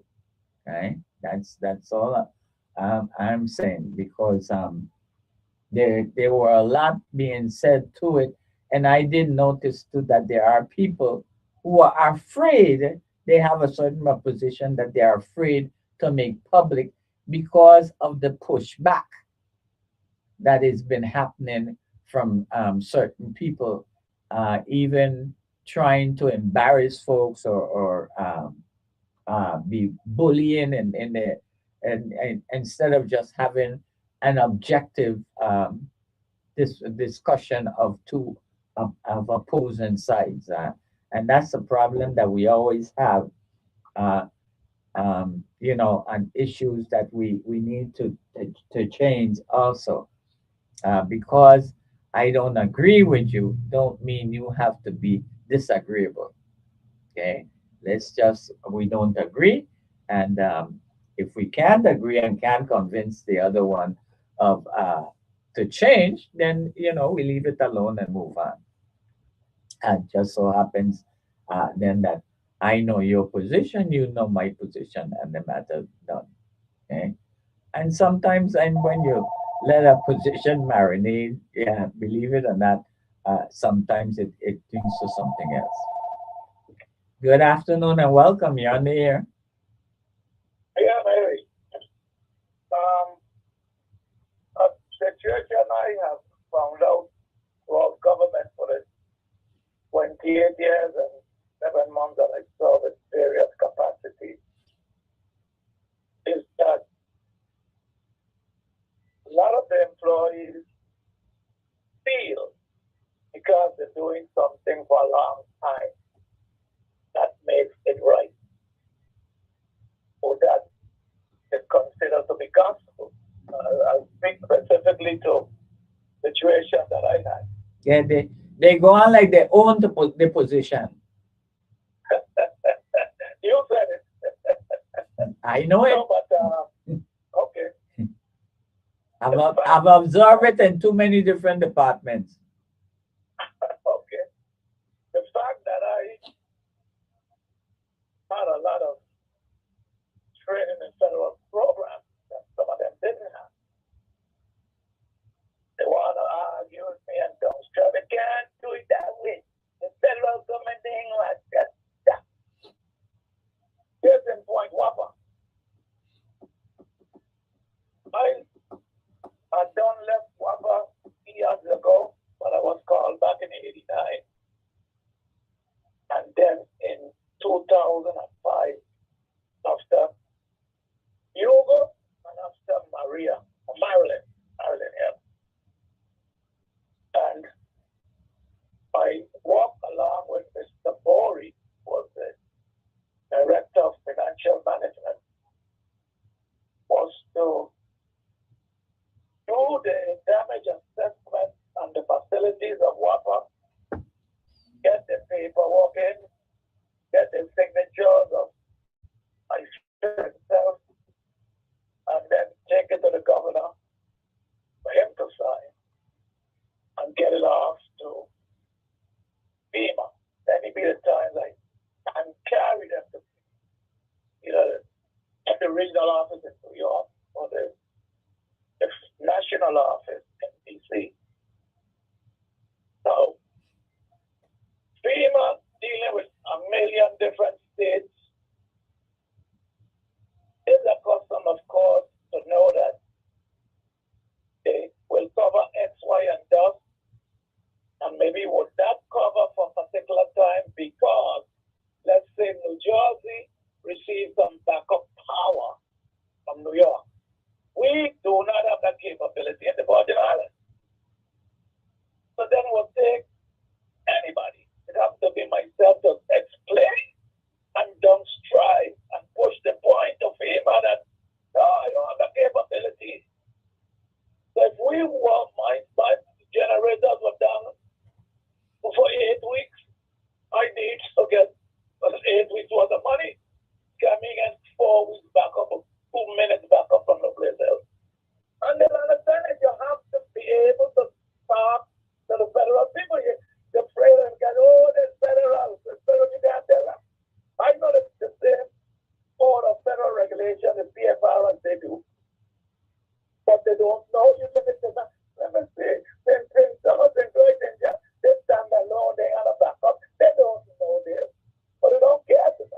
responding quickly. I don't understand why some of us are afraid to take certain people to task. And I welcome anybody, second them to take me to task if I'm saying something that's wrong or incorrect. But there's this caller. Some people refer to us as the social miseducator. I don't know what you, Cleo, Peter, Dr. Cleopatra Peter, and I met to this woman. But you don't know how you come for. Those woman you're talking about? The crucial miseducator. Oh. You know that? Yeah. Well, I know who that is, yeah. Oh, okay. I know the miseducator, I don't know the educator. But miseducator. And she's coming out you come about. She's coming yours because you're talking about just going back to the wooden box. No way. You ain't going back to the wooden box for you. You're going back to one that walk and the one that start the car blast the ticket. Yeah. But you know, darling, the last day this, any law will be broken. The Southern Democrats break the laws of Jesus Christ. Well, any law can be changed, but the point is the law for the ballot box already is in place. You know, they just want complying with it. I know that, but this is tough, and for some reason, I don't know who appointed or anointed her to be the spokesperson for the administration. Is she doing more than what? Let Mother do you what?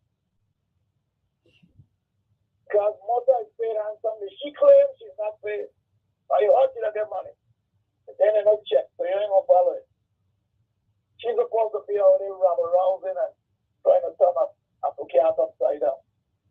I talk about you. Now let me go to Cleopatra, Dr. Cleo Peter.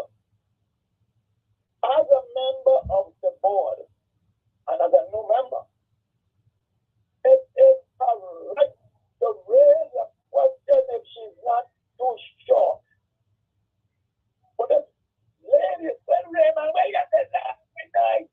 That Raymond has been doing that for a long time. I think, Raymond, there's no saying it. I know how you know. So, and any question that I've heard Dr. Cleopatra Peter made, she made it concerning and a law that's in there. So why are you doing this one? Because she asking questions. But Mr. Nims, you need to listen and really everybody to Mr. Callis Foy on this where the call it when they got these live presentations on Facebook. Okay. No, because was it last night, the night before, he was given a whole rundown there of what he's reading from the Epstein file about email and things, and he called Raymond Williams' name. Okay, then. Okay. I got it. Oh, okay. You know, talking about how, you know, they started out with Generation Now was created in his backyard or something, so? Yeah. All of them come out of Generation Now. They were young Democrats. Generation Now. Now they are dominant Democrats. They grow up. But Mr. Nims, it had more than those that we hear of. And I am wondering, why is it that none of them are being named their positions that were needed in Port Authority when they just repeated Celestino White, Miss Smith, and what's his name, Willa John, okay, who didn't need to be repeated, There are names like in the GRS board, Mr. Liger, Miss Smith again, you know, that been there, that been, I mean, their term been up so long that I can't remember how long ago it was. And nobody in naming replacement. You know, there are, why is it that we say we have these young people supposedly in the community and but they're not being named to these boards? What is it that they're refusing because they rather be in the government position where they could help themselves with contract and thing? Yeah, that's right there. Now, you just use the word contract. Let me tell you, these people believe only them. And I tell them, I do not have no degree. I came up 2 semesters shy of a degree in industrial engineering. I have an advanced certificate in construction management. The rest is common sense. When you want to hide money in government, you do it through contract. Okay. Only this. No. You want to tell me the answer? Okay. Tell me how it is. You can't tell me, but tell me the answer. Anyway, lead up there with something else. I went to Dr. Peter and I was going to Ida Smith. The fact that a person lives in the state, like me, I live in the state. I live in several states.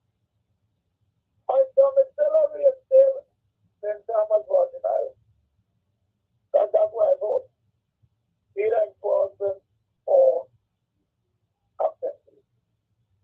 So this man thought before I saying teacher. You come on this lady board, you come on the lady board, right? Because he got ever to get that to tell me how to do things and he go things like I don't know why the Democrats, who she seems to be working for hurricane, hablar mucho, como hablar como loro y hablar basura. Stop a lot like a parrot, but stop BS. Why don't they tell her to stop? You're making them look bad. Yes, you got to think saying if somebody did something, but nowadays, choice. How it could be that choice? You are wanting to be a Lamaica person as an educator. But when they do something like that, then choice. I don't know. I'm glad that the way the talk show is set up. I understand many talk shows stateside that don't have the regulation, even the same FCC. And the very source of the show that we're using 5 and 6 years old, that's all that. But it's just like God said this, that, and the other. So I won't even sit with it because they're saying that because they don't want to hear me. And for them and those to tell me, true about me, why I don't sit inside and shut my lips flat. I was sit there, but I was out. Let me stop because you said that. Woman, I'm going to ride you in the front.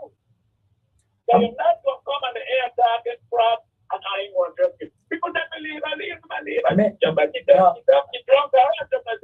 I said, look, people tell me. You know the woman, I don't know.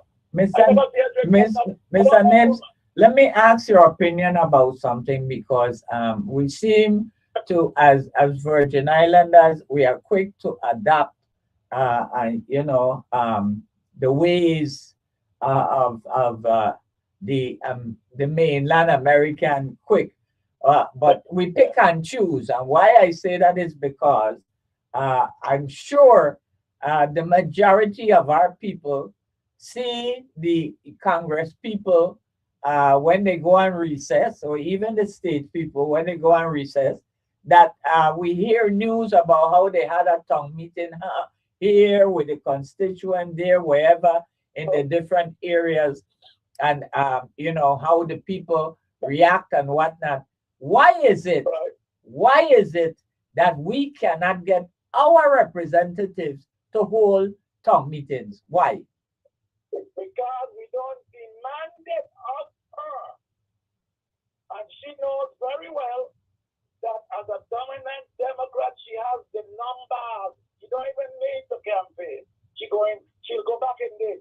I believe even now. No, but I'm not talking just for her, you know. I'm talking for not only the delegate, but for the people who are running for Senate and for the sitting senator, for all elected officials, because how are you to represent the public if you don't want to face them, to tell them your plan and to hear their reaction? Well, exactly that, Peggy. They don't want to face them because they will shoot some hard questions at them. And they know whether they go to a submission of the whole one, the people will put them right back there. They know that. Well, that's a big thing we have to change.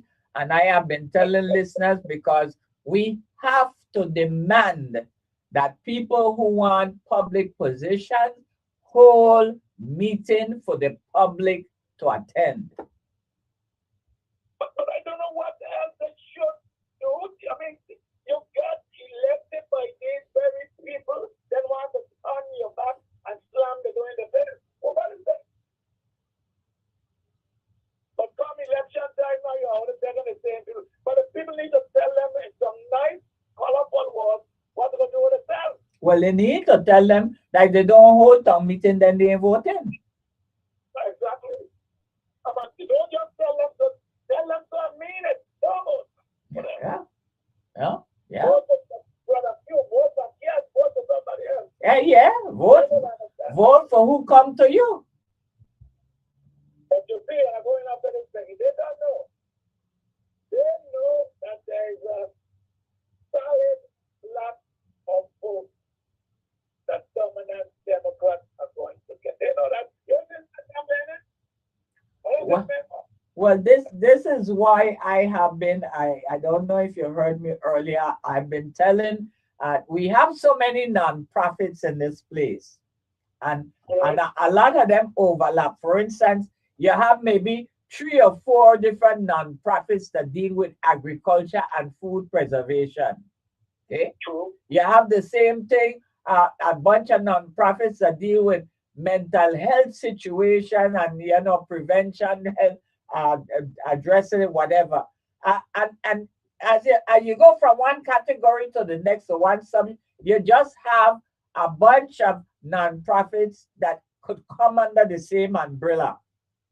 So I'm saying, why I'm suggesting that these non-profits, like everybody who have a non-profit that deal with agriculture and food preservation, get together and vet the candidate and make your selection as to who would be the best person as so far as what they've said to you, or what they've set up themselves, or what they've done to represent agriculture. It only makes sense that they do that. They should. I mean, let's work and come together. Yes. Why not? Yes. Because you're the people who know what to ask and know whether the answer is BS or not. All right. Okay. So when you do that, then you tell the public, well, because of so and so, this person would be a good representative for this area. And let's go through the vetting, because we need to seriously have a process for vetting this year. Yep. But let me go quickly and I'll close by saying 2 things that happened recently in my district of Palm Beach County. 2 senseless shooting. Senseless. I know we got enough of them, got to read them and think, right, shoot up some fellow the other day. So much bullets, overkill. How much bullets you need to put in a person?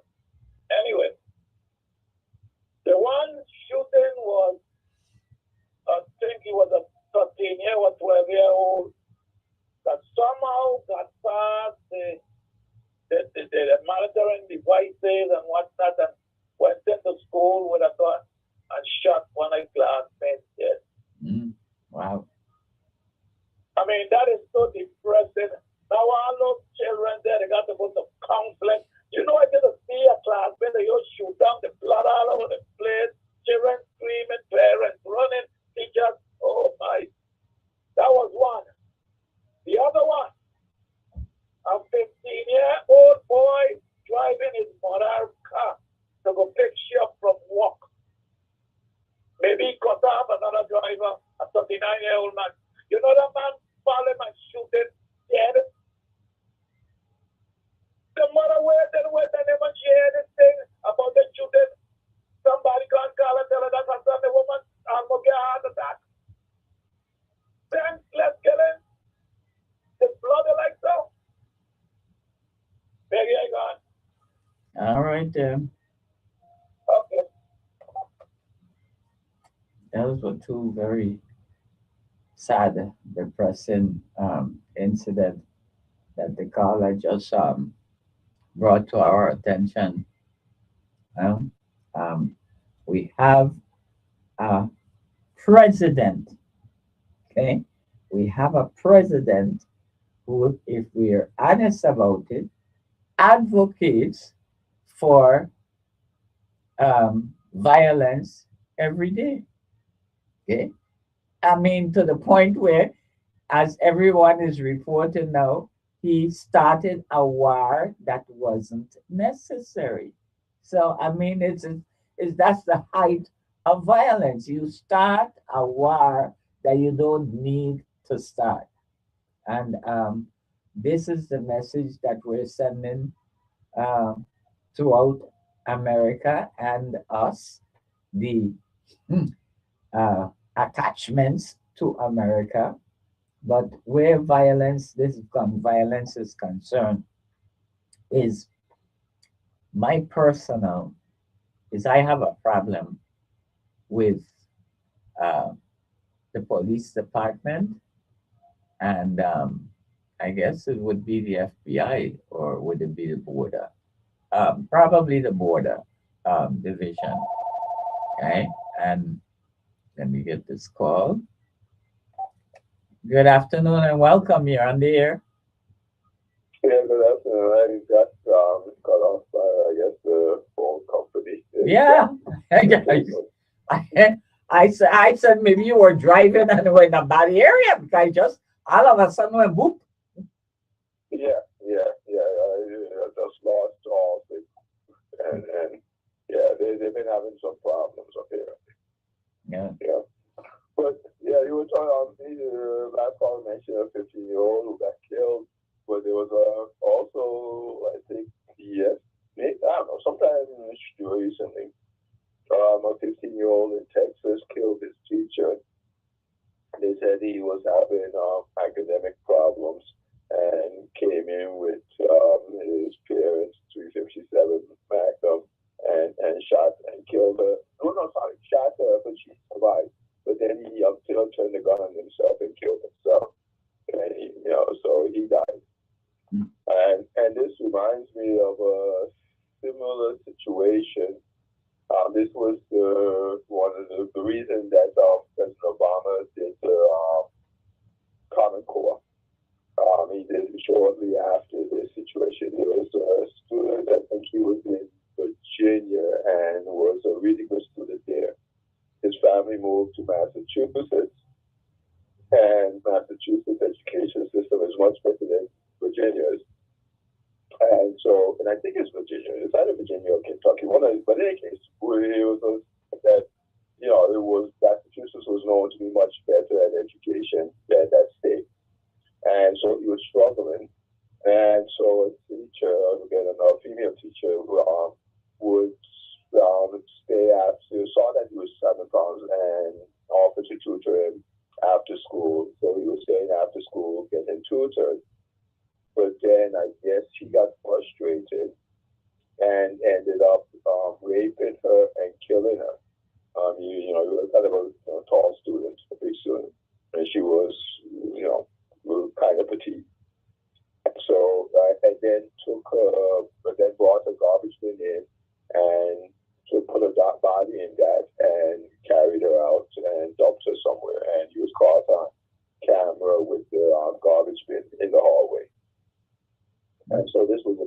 national news. And so then I would say within 6 months, President Obama came out with the Common Core. That was the driving factor, because the students were in Virginia taking algebra, and a student in Massachusetts taking algebra were not doing the same things. The courses were quite different. And even within a state, within one state, you go from one city, and you look at what they're doing for algebra, and you go to another city, it was different. So they came up with a thing that you want at least a certain percentage of the class to be the same. And that's what the Common Core was about. Well, at least, let's put it this way. That's what it started out as. But as it moved down from the president's office down the line, people started to attach their little pet projects onto it. So by the time it was implemented, it was not what the president was talking about initially. And that's the problem with a lot of education incentives or their programs. They start out, with something really good and necessary, and then as it moves down the line, there's many levels of bureaucracy, especially if you talk about federally. Because the bureaucracy always wants to adjust, always want to make changes that is more suitable for them, not necessarily for the children. Right. Or they see it as an opportunity to get something that they wanted done. Yeah. So they attach it to it, and it's really not, it has nothing really to do with the original idea. Mm. And so by the time it's implemented, it's not what was originally done. The focus has gone, and the problem that it was brought up to solve, it still remains. And that's kind of what happened to the Common Core. And it's happened to many other programs,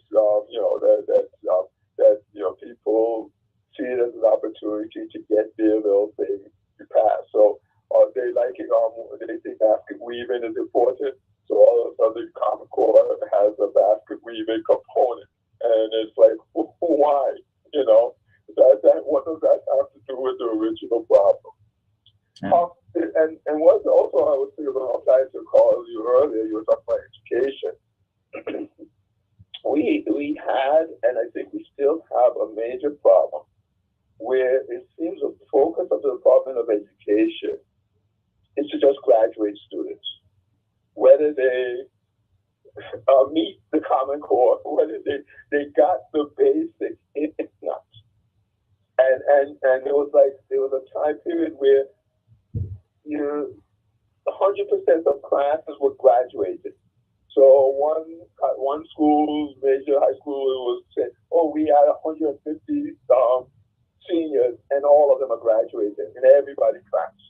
Then the next school says, we had 200 something seniors, and all of them are graduated, and everybody claps. And then another school, we had 300 seniors, and all of them are graduated, and everybody claps. And I'm sitting there and I'm like, how can this be that you don't have one, out of 300 or even 150 students, you don't have one slacker in the bunch?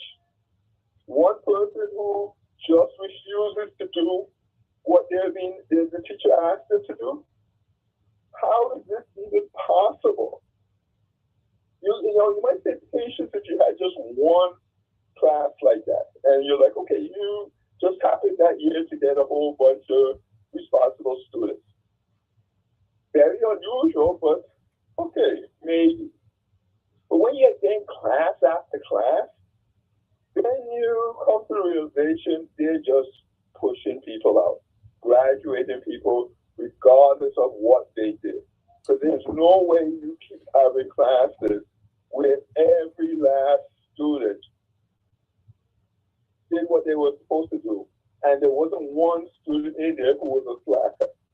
And we've all gone to school, and we've all seen students like that the teacher says, go do these, write this paper, do these 10 problems.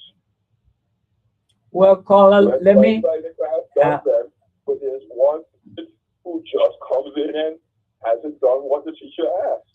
well, let me point something out to you because I remember, and I don't know what year that was, but I think it still exists, when they couldn't get a class of the for the police officers to pass the written test. Yes, and I wasn't surprised. Okay, And I was not surprised. well, you have that, and you had other situations where they complain that there's no um applicant for this position, that position, the other position, and some of them only require, like, I can't understand how we have open positions for custodians when you have people. I mean, how can you tell me that you don't have anybody to hire for custodians? Well, in every position you have, from custodian up to commissioner or whatever, what it takes is a person who listens to what is needed and then follows through. And the Department of Education, I find every year, they come with some new thing that makes it easier for a student to not listen to the teacher and still pass the class and still graduate.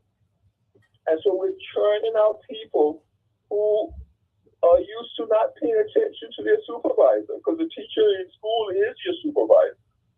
Well, that's I guess pardon the interruption. What you're referring to is that now the way remediation is handled is to what they call the iReady, and the iReady is totally Exactly. online with an iPad. Right. And it had something before that. So this is not anything recent. This has been going on for decades. Where, and so all of a sudden, a student can't pass a biology class with a teacher there to help them, but they're able to do it on the computer, but with no guidance. How?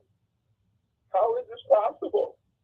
Well, and they said because the iReady program um, uh, works with the or supplies the child with the instruction that is needed for the level that he or she is at, because that is how it operates.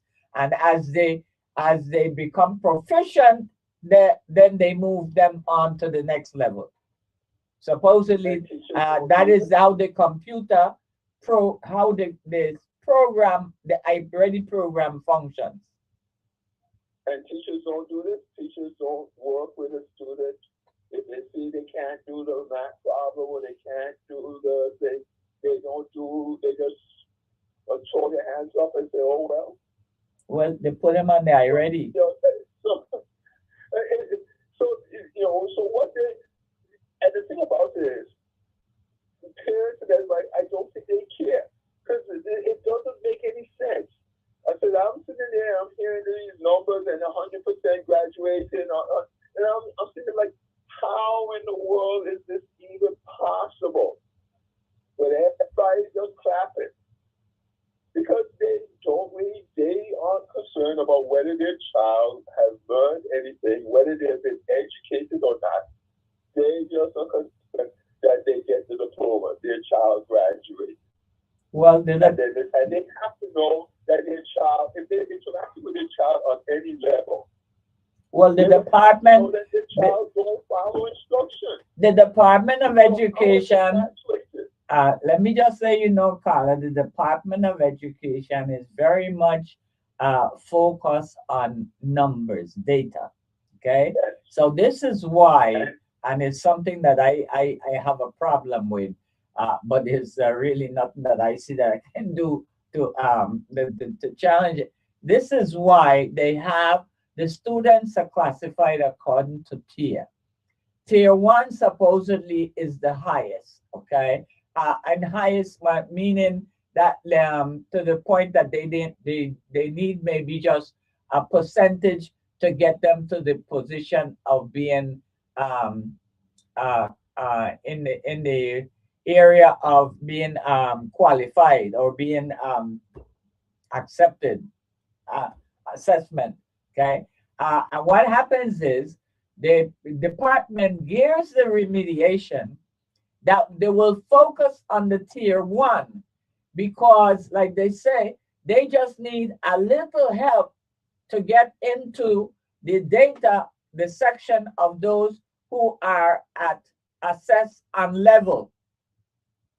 Right. So those who are to tier two or tier three, which means the was or the wasara, okay, you're not getting that much of a help because you don't move the needle with the data. But they will tell you that yes, they are programs for them, but the programs, as I see it, are not dealing with the child at the level that they need to deal. In other words, if for me, if you're tier two or tier three, I see you needing a one-on-one help. Okay, because supposedly, I guess I really does that. well, You know, that is what supposedly they tell. That is supposedly what they're telling me. Yeah, and so that's why I got what I got last week when I went to McDonald's, ordered 2 hamburgers, came home. I mean, a simple order, 2 hamburgers by themselves. Come home, open up my bag, and there are 2 double cheeseburgers in there.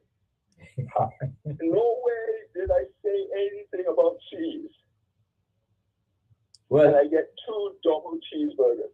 A simple order. here's I don't know how much simpler I No. could have gotten. here's something I pretty much I'm sure you didn't do, and I have learned it from experience. Well, because it's also the proper process. When you pull up, say you pull up to the drive-through and you make your order, okay? When you go to pay, okay, the young person there, they usually open the window and say $13 or $15 or whatever the amount is. And I say to them each time, please repeat my order. Right. Apparently that's what you got to do nowadays. But that is what they're supposed, that is really the training that they are given to do that they don't apply. Because if you think about it, when you go to the mainland, that's what happens. Right. When you pull up to pay, they repeat your order and then they tell you the amount. Right.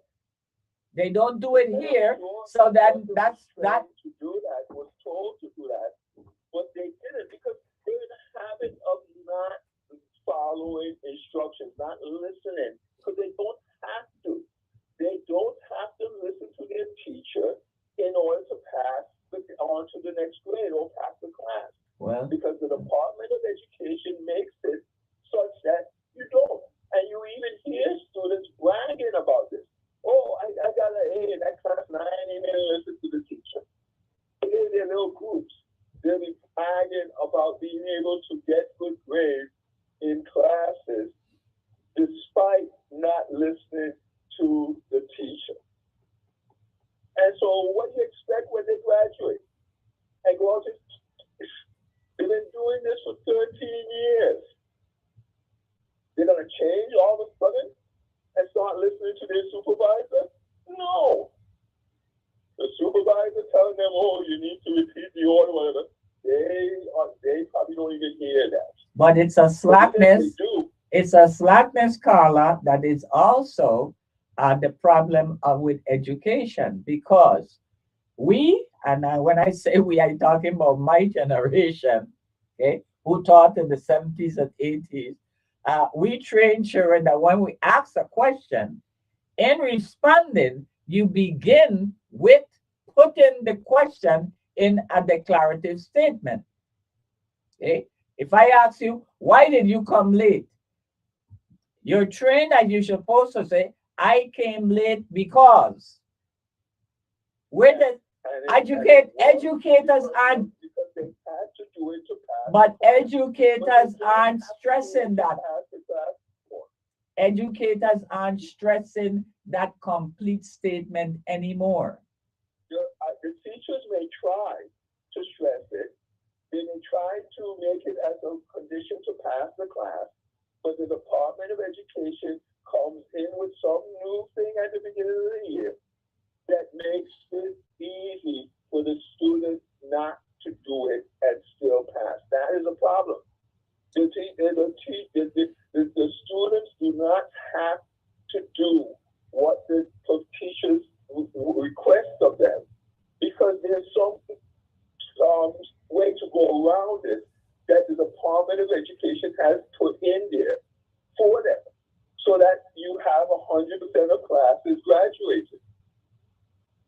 So despite what the teachers try, they have to do double the work that you all used to do to try to hold the students' feet to the fire. Because back in your day, the department supported you all. They tried to put in things to allow the students to ignore you. Carla, I can't let you go with that, because it's a little error in what you said. We fought for what we got. Okay, AFT was not no sit down, lay down organization back in the day. Okay, we fought for every single item we got in that contract. Well, the union is still fighting, if you know this, but they're fighting with each other now. I mean, look at this. What was about maybe 6 months ago? The president and vice president of the teacher union were to get into a physical fight at a meeting. I hear you, but I don't know if how much they're fighting for the positions on the contract, because you don't hear them coming out other than the Senate hearing. Do you hear the leadership of the AFT talking about the status of the conditions of education? Do you hear? Exactly. Okay. It's a different time, a different union, a different Department of Education. It's not, things have drastically changed for the worse. As far as I'm concerned, it's too much going along to get along, because all everybody is concerned about is salary. Yes. Well, as I told you, I was telling your brother yesterday, that is a big problem. The idea of making a sacrifice for something has long time gone. The idea of, with Queen Mary and they put their lives on the line and pay the price for it, apparently. Yeah. But you don't have that anymore.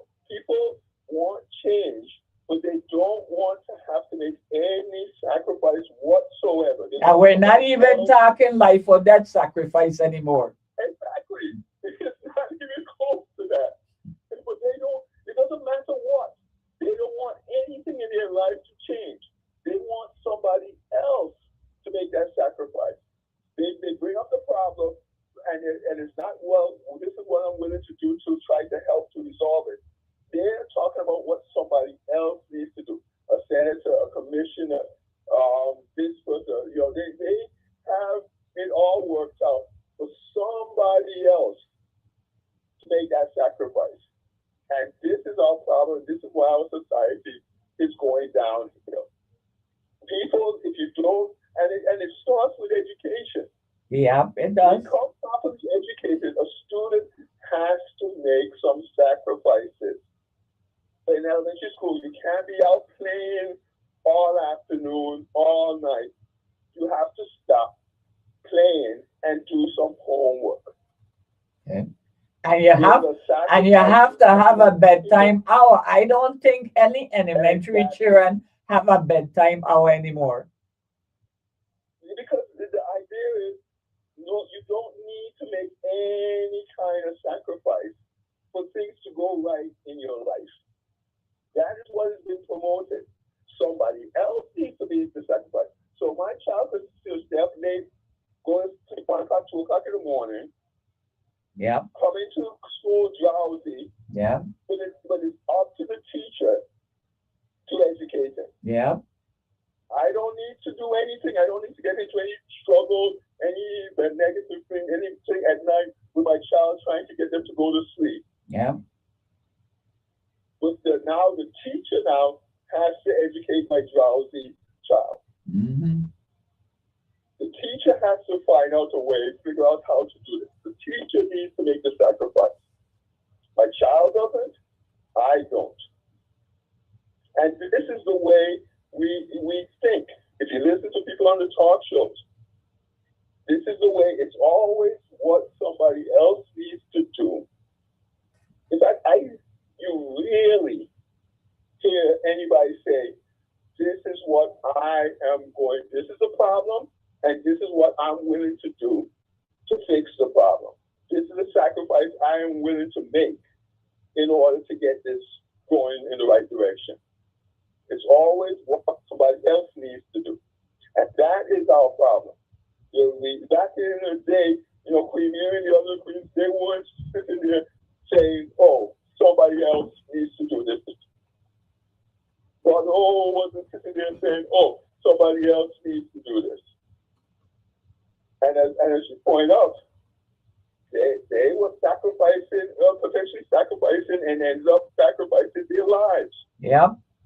Even although there's some question as to whether he got killed or not, but even if he didn't get killed, his life was totally disrupted. Oh, he definitely got killed. Yeah, the odds are very much in favor of that. But let's say the good thing. Let's say he didn't get killed. He was deported. At the very least, Yeah. his life was turned upside down, Yeah. stripped away from his family. That's nothing in comparison. What we face today is nothing in comparison to the best scenario for him. Yeah. And nothing that if we were to sacrifice, there's nothing that we would face that would compare to what they did. Not even close. Bono would think that was a vacation. For what and the Queens. Yeah. They would gladly take the sacrifice that we would have to make today. Yeah. Yeah. And we're not even willing. We talk about Bono, we talk about Queen Mary. The very people who talk about them and bring them up, they're talking about somebody else making the sacrifice. Yeah. Not what they are willing to sacrifice. And this is our problem. And it's not unusual because look at the education system that they came out of. Yeah. They didn't have to sacrifice. And we're doing different. We're establishing different standards in parenting that is really enabling children to go the wrong way. And why I say this is because I attended the PTA for Central High School the other day, and there was a presentation by I didn't even remember him, the former commissioner oh Lord, I forget the name. Funny name, strange name, French name, like he's now some kind of director, and he came to make a presentation concerning vaping. Okay. And they showed the different devices that are used for vaping, that the children that was confiscated from the children at Central High School. And I'm saying to myself, this comes from the parenting, because you have these children who will go and get a job, or they'll do that thing that they do with the supermarkets with the carts and whatnot, because I understand that it's not necessarily sometimes a job they start out on some kind of agreement or whatever. But the point is, when these children get a job and they're making money, when we were children, our parents controlled what we made. You had to open a bank account to do a savings, and then you were allowed to keep a certain sacrifice. And you kept sacrifice some of your money. You can't just spend it on whatever you want. Right. Some of it you have to sacrifice and put put it away for something else for And, later. and your parent know exactly how much cash you was left with from that job. You then didn't just get to keep away. Nowadays, parents go along with children saying they work for it, they could spend it how they want. Right. And in addition to that, you can't tell them anything about what they buy with it. Exactly. And So aren't we then allowing these bad behaviors with the vaping, the marijuana, or wherever else they have the money to buy? And also that they don't understand the realities of life. Like with my children, I told them, look, whatever you bring into my house, whether I bought it or not, it's my house. You bring it into my thing. If anything happens, I'm the one who's going to get questioned. Yeah. So I'm going to be in control of it. Yeah. If you don't want me to be in control of it, don't bring it into my house. Yeah. Leave it in the bushes. You're in the side of the phone. You're putting a plastic bag and leave it in the bushes. And when you get ready for school, you can go get it. And if it's coming in my house, I'm in control. Whether I buy it or not, I'm going to tell you when you can use it, when you can't use it. Okay. If you don't like that, fine. Don't bring it into my house. That's the reality of the world. I have to. You're responsible for what happens when you have your own home. Yeah. Then you do whatever you want. I don't care. I have to hold you there because I have a call coming in. Okay, right. You can call back. Good afternoon and welcome. You're on the air. Yes, good afternoon, Ms. Moorhead or Peggy, and it's a pleasure to have a chance to speak with you since you've been gone several weeks, I believe. I want to say, speaking on the subject of sacrifice, I wanted to say to you that this is that bashing parents that to myself and through experiences, I look at sacrifice as a discipline. I put it in a category of discipline. Having parents that always push that I want you to be better than me. I don't want you to go through what we're having to go through or go through this. So most of the time, at that time, back then, basically, a lot of our parents, I don't know if it's for your parents or what, you probably had the fortunate parents that didn't have to work in a hotel or, but the majority of the jobs was like being private sector. You still had some in the government sector.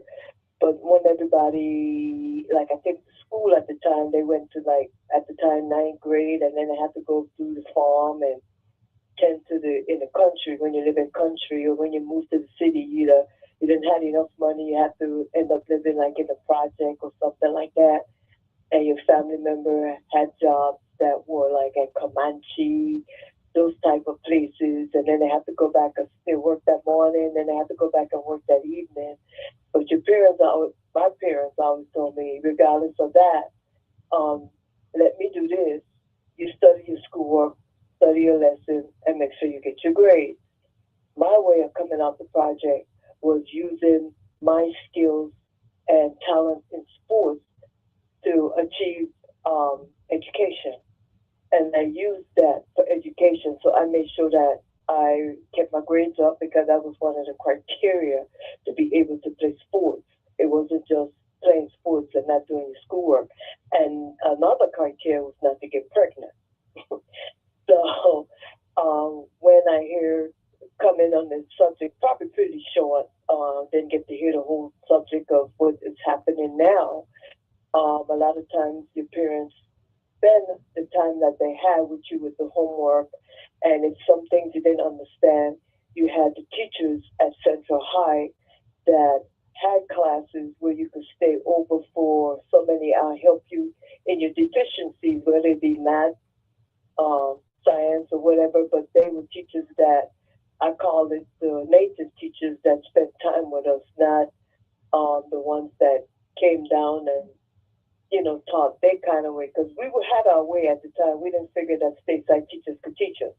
We mostly were kind of anti towards our homegrown teachers, you know? So I always bring up the name, and I don't want to seem like I'm redundant because I'm not trying to speak for others, but I can speak for myself. Like Miss Bryan, Miss Schuster, Miss Williams, Mr. Milligan, Mr. Benjamin, all those type of teachers that were principals, and some went on. We had good English teachers. So these are teachers that I can remember that I believe that always said that they always made us thought that we had to study twice as hard to achieve what we needed to achieve because it's no telling what may come at us in a different place. But it was always taught to go on and get an education, get a college education. But in the continental states, we had to know twice as much as they were because it was coming from a small territorial island, which you found out when you went to college, you were ahead. We were never behind. So in the sports arena, I'm just going to say this right quick. People like Mr. Balmy Thomas, there's a couple others down there, Mr. Edgar Isles, Mr. Heiliger, a couple of names, Mr. Hoko, they used to call him Hoko, I think his name was Patrick James. A lot of those that put a lot into us, not just in sports, but also in integrity and wherever you carry yourself, you carry with pride. You don't carry it like you're a second-class citizen. We had, like your brother that taught us in history, we had debate clubs, and you can't talk to your brother in any kind of way. You got to know what you're talking about. So, and back it up. So basically, that type of upbringing pushed that integrity along with the parents that pushed with you because they wanted you to always be better than they were because they didn't have the opportunity. And my last thing I wanted to say is that one thing my mother always told me, you're not going to do this. Let me do this. You going to do better than this. This is not for you to do that. So I grew up with that mentality that I'm not going to just come in and somebody talk to me any other way. And they felt that I'm built to just make their beds or clean up behind them or just be subservient. That was pushed into me from my great grandparents all the way down. That used to have to work and raise cows and sheep and pigs and all that type of stuff. That type of thing was instilled in me. So when I went to school, amongst the teachers that laid the groundwork, I went with that type of culture and integrity. Not that I come from a small island and everybody else was better than me. Never thought that way, Miss Peggy. Am I making any sense? Well, you're making sense. I just want to clarify one thing because it's something that I always hear people make reference to, wanting to identify the differences between those who grow up by way of a project or housing project as opposed to those who grow up by way of private property. I simply want to point out that while the location or the environment might have been different in its appearance, the sacrifices still existed. Eh? Because I know, yes, my parents, built the house that I presently live in right now in the 50s out in the country. But we had to get up at a certain time to take care of the animals, to take care of the yard. And if you miss the bus, you walk to town. Because your parents done gone to open the shop and the whatever to deal with the business. So, I mean, I just want, because people somehow sort of insinuate that because you didn't come up in the project, that you had it easy, that everything, no. And holidays, weekends, whatever, you was in the shop, helping with the inventory, cleaning the shop, whatever. These were things that were done. It was not anything easier in any way. Yeah, so, and if anything, I always make sure to acknowledge the sacrifices my parents made because, yes, they paid for the college for all four of us. Okay, and which I know, we're looking back at that definitely took some sacrificing and some work. Yeah. But Do that. I, I appreciate it, and like I said, growing up, I was on, if it's a holiday or weekend, I was on the back of the truck with the delivery men, lifting them case of Heineken out, just like the man them is saying. That's why people now they look at me when I look to lift it. I say I can lift stuff because I grew up lifting weight. Uh, it's work, and it's not any different. I mean, maybe the work was different in that person in the project is going and getting water from the standpipe to carry to the house, as opposed to me having a closer access to water than them. But it's still work. Right. Yeah. Right. And it's, well, we had the opportunity to, excuse me, but I hope I'm not interrupting. On the hillside up there by Gallows Bay, where my father, we had to cut water. yeah. And from the pipe, everybody goes to the pipe, and you had the O'Reillys up there. You had the different that lived up there. Yeah. The motels and stuff up there by the old, what you call it? Was it the old school or the old hospital? I don't know. One of those. I forgot. The old hospital was up above the motors then. Okay, right. And we used to have to count water. But at the same time, when you said that, what I also wanted to say is that, what we thought was a project, well, really, it's really a fair condo, because when you go in places like New York and other places, you think you live in a project. It's really like it's the beaches right there. Exactly. Exactly. So you could. And the atmosphere, the environment was definitely on a higher standard than what they call project on the mainland. Yes, that's true. That's true. So you could live there, and it's how your patients bring you up. I mean, not your patients, your parents bring you up, and you don't have to have that mentality. Right. You could be there, and it's a choice. You have the choice whether to make something of yourself, like you say, have goals, or decide to go along to get along, just to be part of that. Yeah. To be a follower, or be, you have to be a follower to be a leader, but to listen. But at the same time, your backbone is not to go along to get along, just to be a part of something. You have to have goals set for yourself from a young age, like you say, or have your parents sit down and you talk about being able to say what you want to be, the things you want to do in life. Even have the friends, teachers like we had used to ask us, what you want to do when you such and such. What it wasn't all about boyfriends and stuff like that. It was about, do you have any things that you want to do in your life or to achieve? Yeah. These were things that were questions that the teachers asked us. Caller, I have to hold you there because I have another caller, but you're welcome to call back anytime. That's okay. I always enjoy listening to you, and it's a pleasure to hear you back again, and God bless you. Thank you. Good afternoon and welcome. Thanks for holding. Yeah, Peggy, along the lines of it. That wasn't me. Everything just went off. I don't know if you had a power surge or what, but everything just went blank. Okay. Hello? Yeah, I'm back. Yeah, I think it must have had a power surge because everything just went blank. Oh, okay. What happened is with what you and Mr. CC was talking about, particularly the I-ready and that type of thing. That type of, to be functionable, there must be sustainable electricity and internet service. So how is that working in the Virgin Islands, or is it working or not?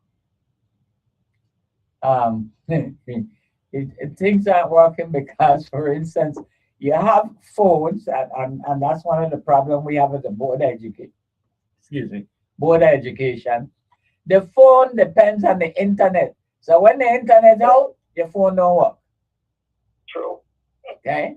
And we all know, and if you don't know, I said all the time, I don't know of not one single public school in the Virgin Islands that can boast regular, constant, dependable internet access. Not one. What about a private and parochial? I don't know about them. I know about the public school. I have no idea what's going on with the private schools. I don't know. Eh? Okay. Um, It would be nice if somebody could say something because I just don't understand. I mean, how long internet been in existence? And we're talking and boasting about technology and whatnot. And up to now, 2 decades later, you can't figure out yet how to have a school get regular, dependable internet? well, Something wrong with that? A lot depends on a lot. But let me just say this one. Wait, Nibs don't tell me that because remember, these are the people that got to Atlanta, that go to New York, that go all over the blasted place bragging about the fiber optic that the businesses could use to connect them here, there, and everywhere. Yeah, you see, fiber optic and all that is good in by itself. But then you have end users. You have to have proper connectivity, and I don't think that's where the government is falling on the face. They're not putting no money into that end of it. Anyway, we have talked some time ago. Oh, let me go to my grandson. I got a 10-year-old grandson in public school here in West Palm Beach. Of course, children listen. You know, sometimes children, we think children, we listen, they have everything going on. And seemingly, the feeling amongst the children of his age group and the teacher is that if they are lagging in certain amount of points and whatnot, they would give it to them and they will be able to move on.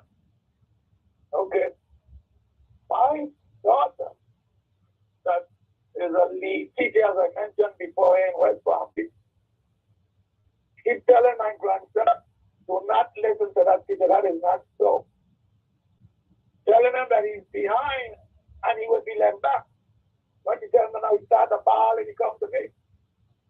But this is your mother, she's a teacher, she's telling you, pull up your socks. So she's telling him over to me. So of course, I got it driven. He said, okay, let's say he's sick. Sick? Well, I know you have a little problem with it, what you call it, allergy. But that don't mean you can't read 5 paragraphs, you know, but do some math, of course you can. You got it my ready pages, you got everything right here. So did he memorize the timetable yet? Yes. Remember we used to do it hard on the back of the black and white copy book. Okay, so he knows it. So he knows the whole timetable. Oh yes, very, very good in math. Well, that's good. Because he told me he wanted to be an engineer like me, so he's good in math. In reading, he need to pull up himself and history, and they got French, they got Spanish, but he's coming along. But you know, children have to, what is the grandpa? I come home and my friend am outside playing, why you can't go play? You could go play when you're at home, of course. I could do it later. No. You're going to do it now. How are you going out to play? But Mr. Nibs, I don't know what they call them now. In our days, we had these series of books called the Hardy Boys. Yes. And then Nancy, I think it was Nancy Drew and all that kind of, because they were like mysteries and they just kept, they were like a series. They were very interesting, and a lot of us as young people started out. That's how we got interested in being a regular at the library. Right. Well, you need to find the area of interest for him and start him that way. It is Yes. it isn't the reading, it is the content of the reading. The contents have to be of his interest, whether it be sports, whether it be animals, whether it be cars, whatever. Yeah, and you're correct because sports is interesting. I mean, he can tell you every basketball player, the number, the jersey, the name, everything. Well, then find his favorite players and start him off on one of them autobiography. Yes, okay, that makes sense. I'm gonna do that. I'm gonna do that really. Because if he's that interested in the player, he would read something that tell him more about the player. That's true. That's true. But I'm going on this now because it was very distressing because in attending PTA meeting, PTSA, whatever they call it, both in West Palm Beach and in Houston, a group of us, was able to get this cell phone system handled. Where you have your name is on the phone, you put it in a drop box, and you get it at the end of the day. The train, of course, was a little but then we find out, particularly the black males, their focus has improved and the grade because they don't have the phone to be on there watching anything from phone to whatever they're looking at. You see? Well, the problem we have here is I don't see that. The problem I see with that is we have teachers who are afraid to establish rules. You can't be afraid. You're the teacher. You're in charge of the class. I hear you, but I see that on the high school level. We have teachers who are, and this is why they take the route to become the children's friend. That's true. That's true. Because they're afraid to be their mentor, their their leader, whatever, and establish rules and policies that you have to hold them to. They rather just be friends. I'm going to tell you, I could understand it somewhere because even when my grandson played football or basketball, 9 to 11, I got some fellows that so tall and they look like 20 years old. So the teacher afraid of that. Well, hey, hello, you can't. If that was the case, I'd have had serious problem. When I first started in 1972, because that's usually the way it is. When you're the new teacher, they give you the worst gang. Okay? So I got a class of repeating. Okay? Repeating seven, and yes, most of them were bigger than me. Right. Now, I am not going to say I wasn't scared, but you couldn't tell that to watch me. Okay? I went in and stood my ground. Okay? You know what I see too, Peggy, and I mentioned it before, particularly my daughter coming from the Virgin Islands, and another good teacher who's her friend, like a sister from Jamaica, they gave them two, and I guess they got it black. They gave them the water students. Yeah. Yeah. You see, there's some white teachers. I mean, those white teachers don't play. I come here to teach you, and I would say I teach it even if you're in lesson. At the end of the day, I can't. Yeah. That you ain't get it, you ain't get it.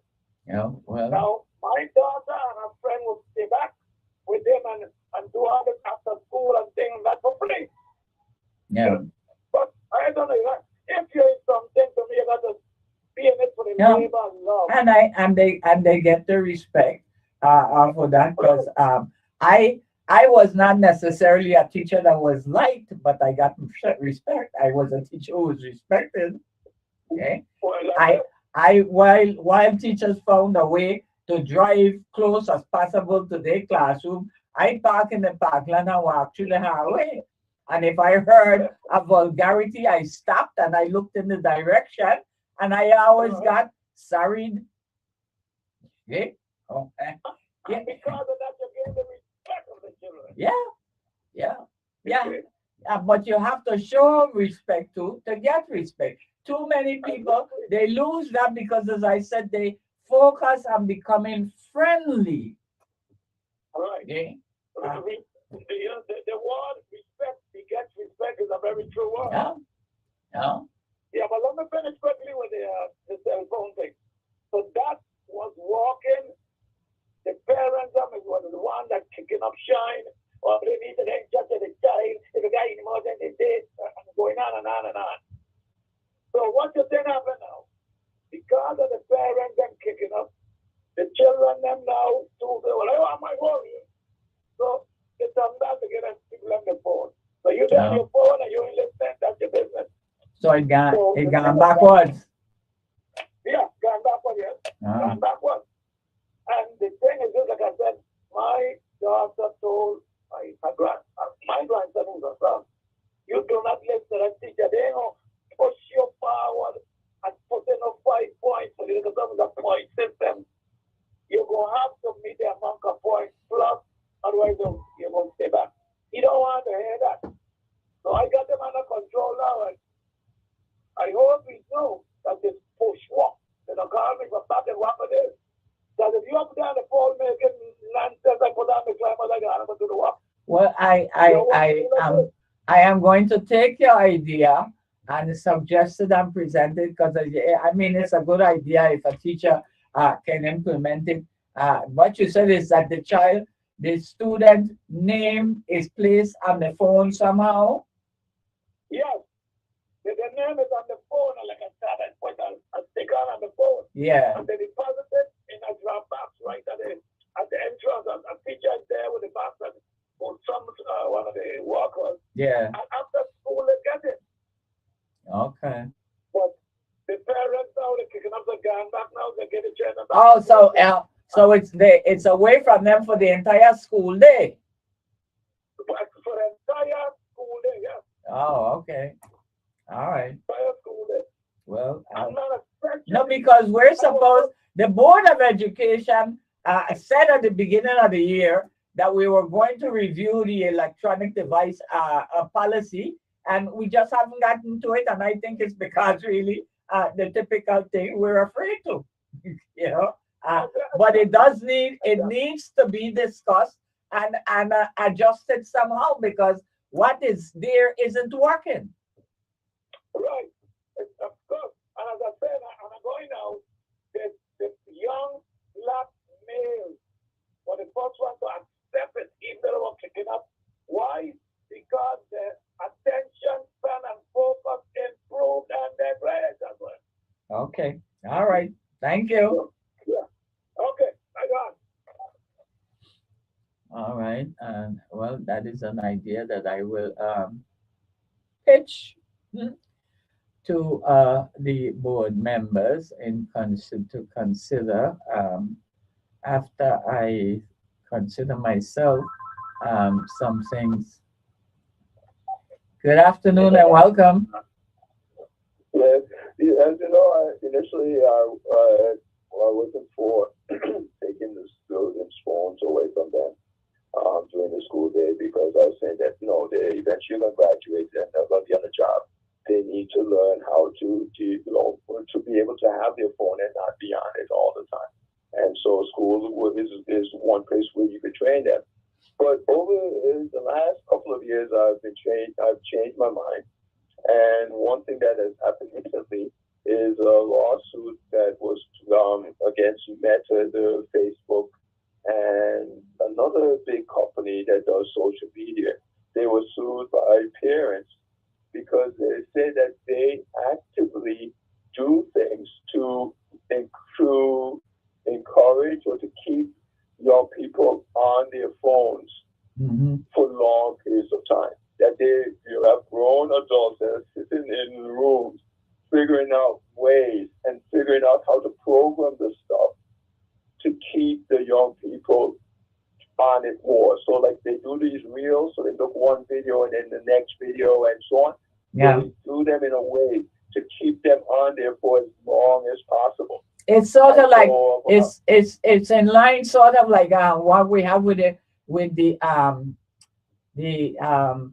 what do you call it? The soap opera mentality. Right. You know, or what we would call melee, you know, because they give you a story and it leads from one and they just keep going for another story and another, and you just keep going because you want to see how they, yeah. So this is not a natural thing. This is something that has been organized for them to make money. Yeah. And so they recently lost a big lawsuit about this. And so when you have stuff like that, it's not just some passive kind of a thing. It's something that's active, and people are making money off of it and hiring people to make it even more so. So this is actually a public health crisis at this point in time. And so, yeah, at this point, I'm like, if this is what is going on, and this is what our young people are up against, they need help. And I think this might be one of the things that, at least for the time period they're in school, that they are not being preyed upon by these companies. Mm-hmm. And then, of course, it does things like what Mr. Miz was saying, that it takes them away from their schoolwork, their attention, you know, because it's an addictive thing, and that's what the lawsuit was about. Yeah. Because like similar to how gambling can be addictive. Some people will gamble and they just, you know, entertainment and they walk away from it, while other people are predisposed genetically and environmentally. They find it is about gambling addiction is about 50% genetic, 50% environmental. And so some people get hooked on it, spend all their money. There's this woman that I just saw it Sunday, a crime thing. She killed her mother because she had a gambling habit, and she spent all their family finances on it. I think the checking account only had $9. The husband he didn't do anything with the finances. He left it up to her. And she was taking the money and gambling. She even would take the children, when the children get birthday gifts and so on, she would give them some of it and then tell them that she's putting the rest of it up in their savings. Yeah. And it turned out she was spending that on gambling. When she killed her mother, the next day she went to Trump Casino, and that's a casino that failed. I don't know how you fail at a casino when you have customers that are addicted to it. But in any case, you know, so the gambling is known to be addicted to some people. Some people know, other people, yes. Yeah. And so the same thing with the cell phone, the social media activity, and these reels where you see one video after the next. So, and they look at what videos you look at and spend time with, and then they come up with a reel for you, a series of videos that they figure you are going to keep watching one, and then you're going to watch the next, and you're going to watch, and so you could be there for hours watching these things. And it's not just by chance. They have programs to see what kind of videos and what they should play next. Yeah. To see what your interests are. Right. And so our children are up against these major companies, adults. I mean, this is like pedophilia, but not with sex. Yeah. And it should be illegal for that reason. The children are not at the age to be able to go up against adults who are working in these companies, coming up with the stuff to keep them trapped in it. Yeah. And so with I think my viewpoint has changed because of added information and especially this latest thing that they need help. They most of them cannot battle this on their own. The other thing too, the caller before last talked about, you mentioned of the difference in going up in a project and things have their pluses and minuses. So growing up in a home, individual housing, you have extra work that the person in the project doesn't have. So I had to cut lawn. The people growing up in the projects are not cutting their lawn. Don't tell me about that one. Yeah, I did that. Right.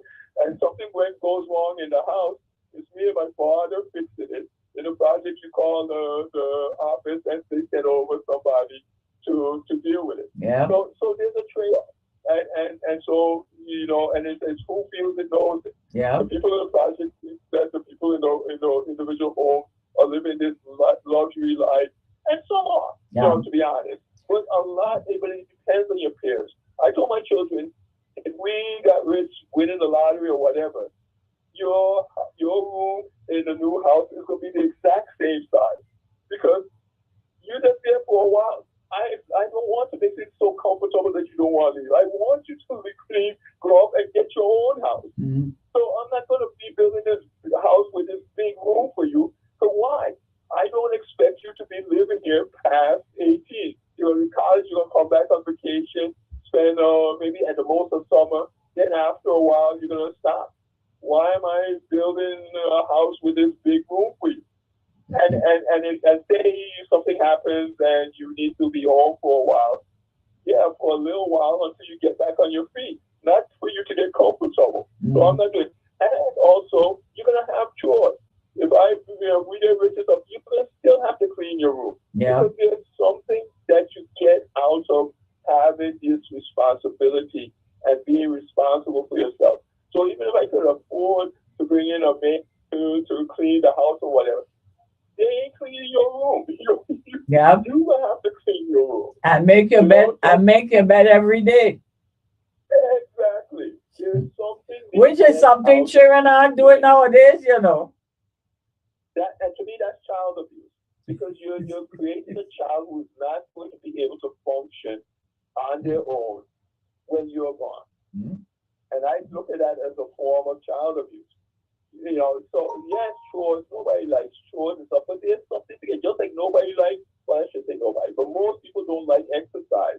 Yeah. But every professional says there is something to get out of it. Like just recently, they just came out with a thing. They said you need to have at least 3 minutes of exercise where you're out of breath. So just doing the other extra casual walking and stuff and you're not out of breath, that's not enough. It's good. It helps in a lot of ways. But doing at least 3 minutes, it doesn't have to be long, it's at least 3 minutes of something that makes you out of breath. They find it helps in type 2 diabetes, arthritis, and some things it helps more than others. But there's like 8 different chronic diseases where they find that doing something that makes you out of breath for at least 3 minutes is beneficial. Well, it's a matter like I tell retirees or colleagues every time. I think my point is, if you don't use it, you lose it. I definitely am not looking to take an elevator to go up 1 flight of steps.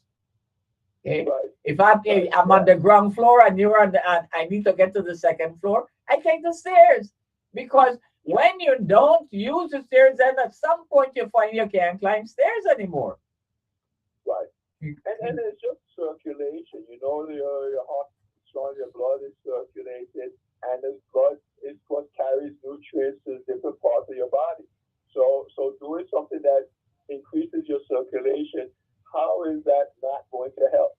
Yeah. You know, and of course we end up in a more sedentary lifestyle. We drive everywhere. Yeah. We have elevators. Yeah. You know, so you kind of have to make sure you put in something where you get your circulation going, because you can easily fall into a pattern where a sedentary lifestyle, where you're, you know, similar to the what I was saying with the social media and whatnot, with the our life is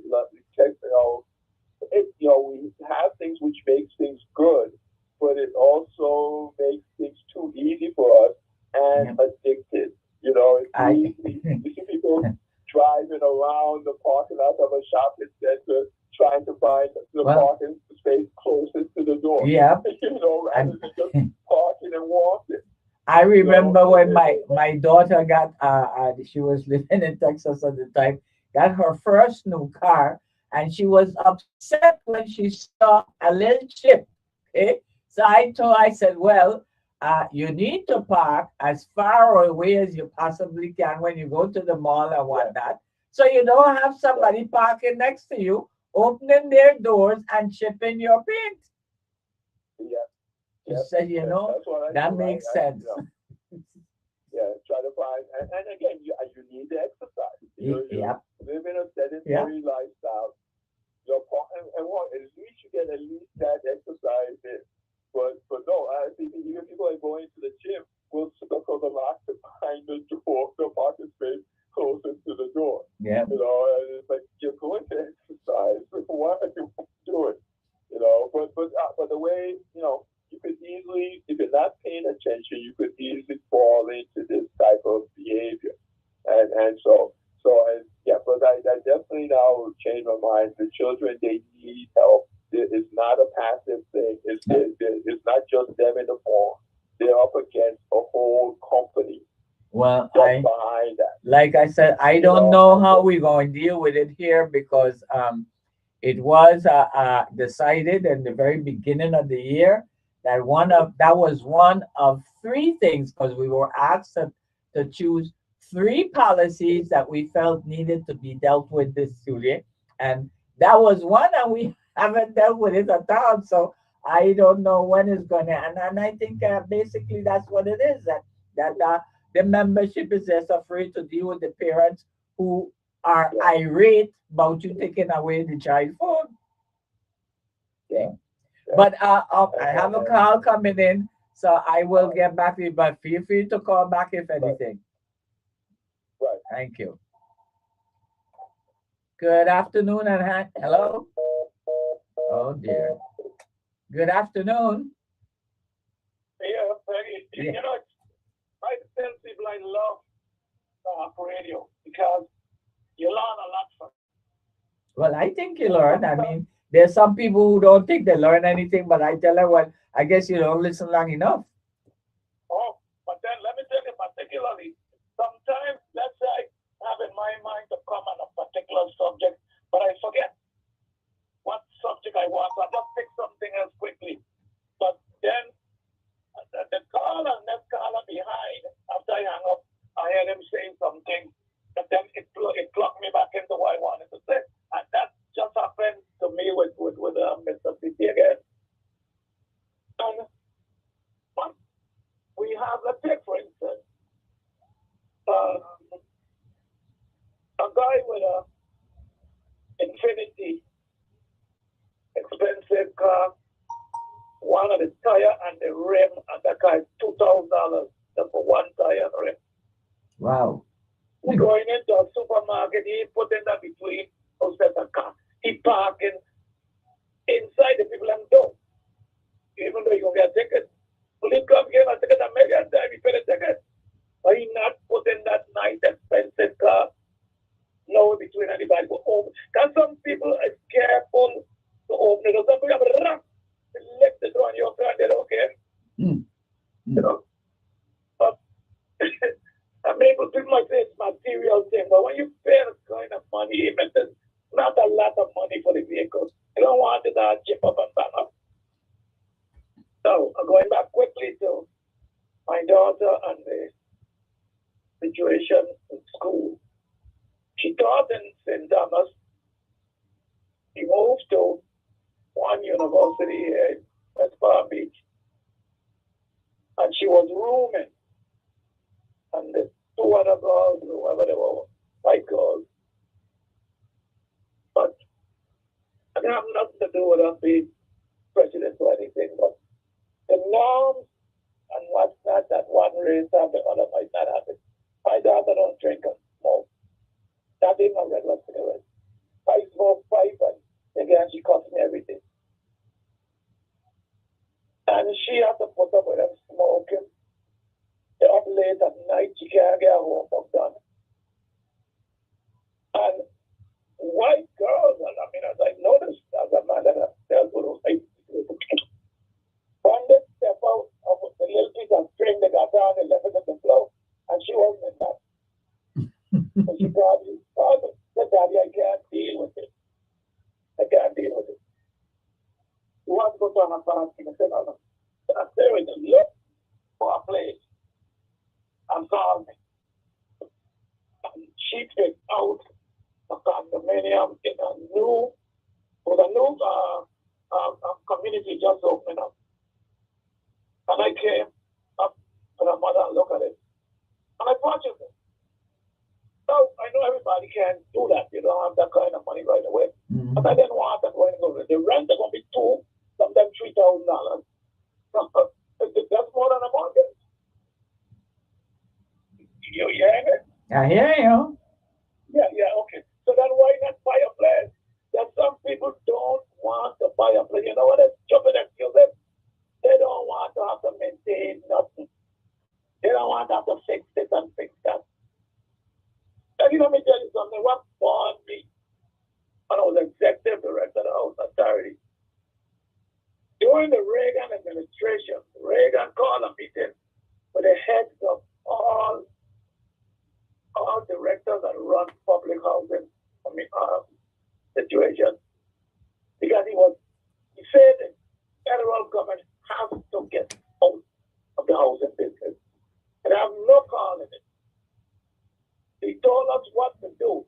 He said sell off the stock, the rental apartment for book value. He said even for $1. I'm telling you because anybody to buy them, not even for $1. Because then got to change the bulk myself. And then got to let me.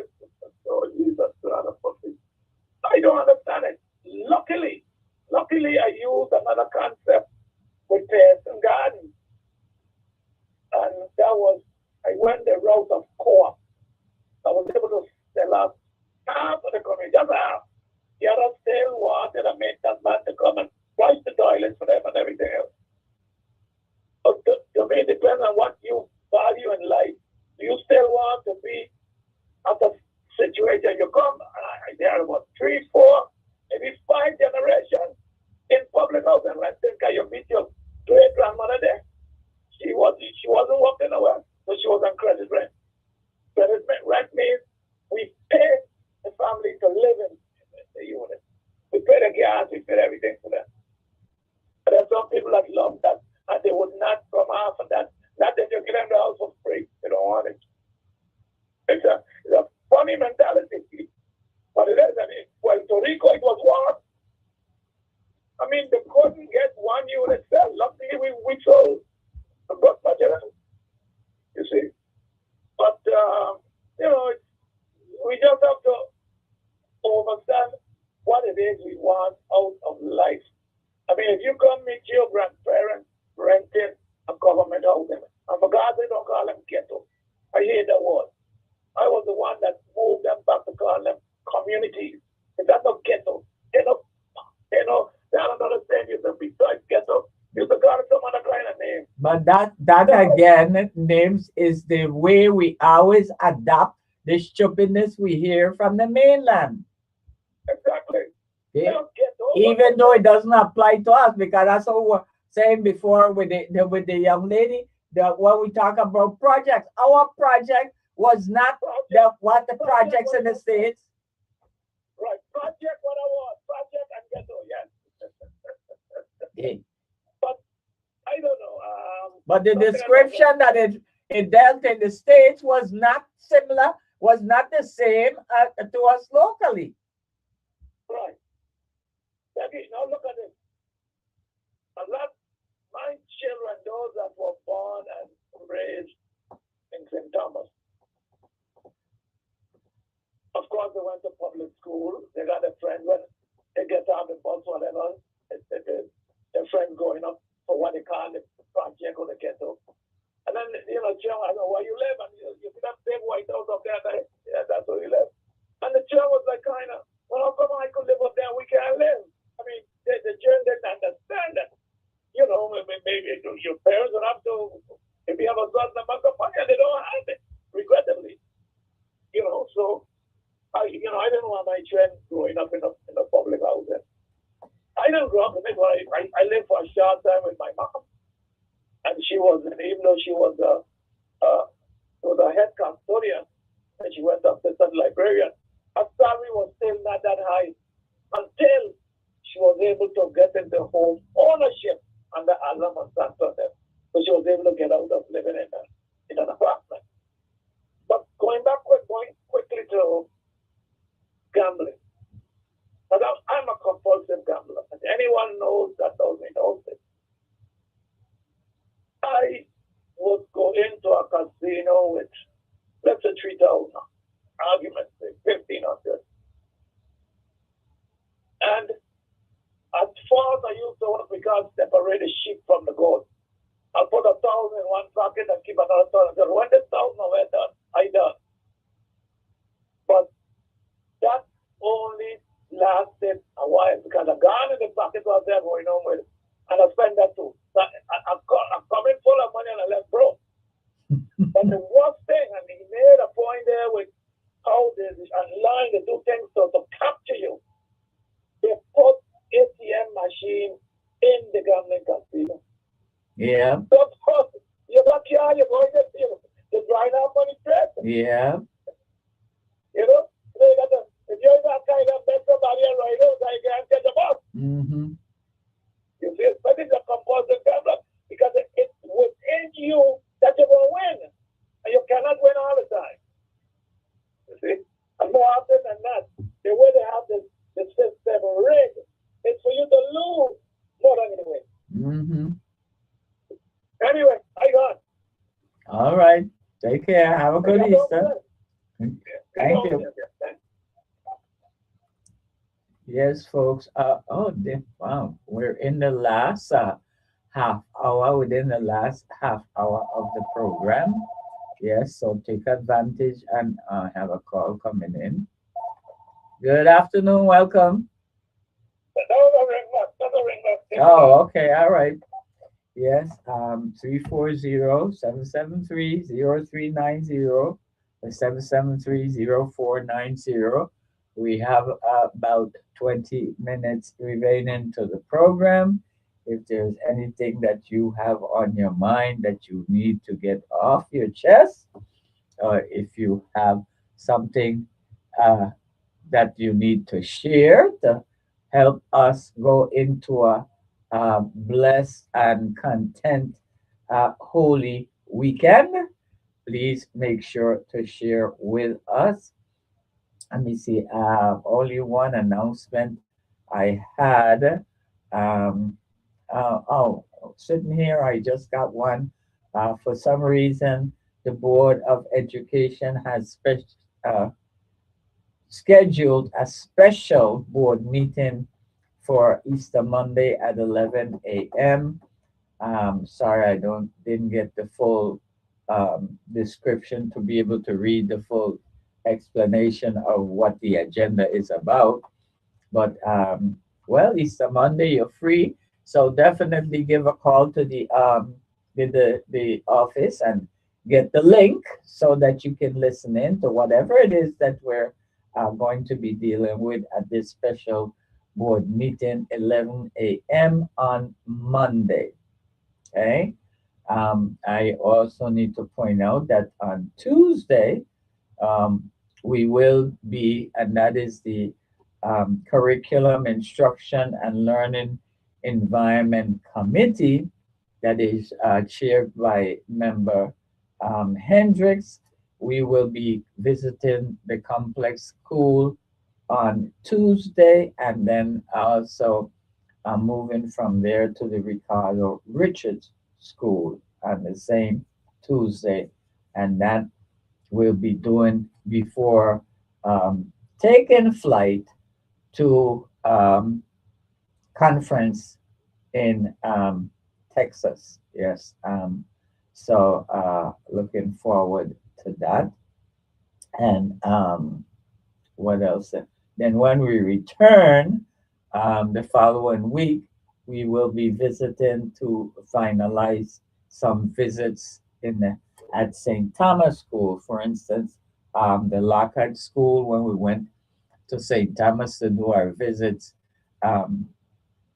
back in when that was February, we didn't get to Lockhart because just as we were about to go to Lockhart, they had a bomb threat, and so we had to cancel that visit. So we're going to be doing that week after next to visit Lockhart, Ken, and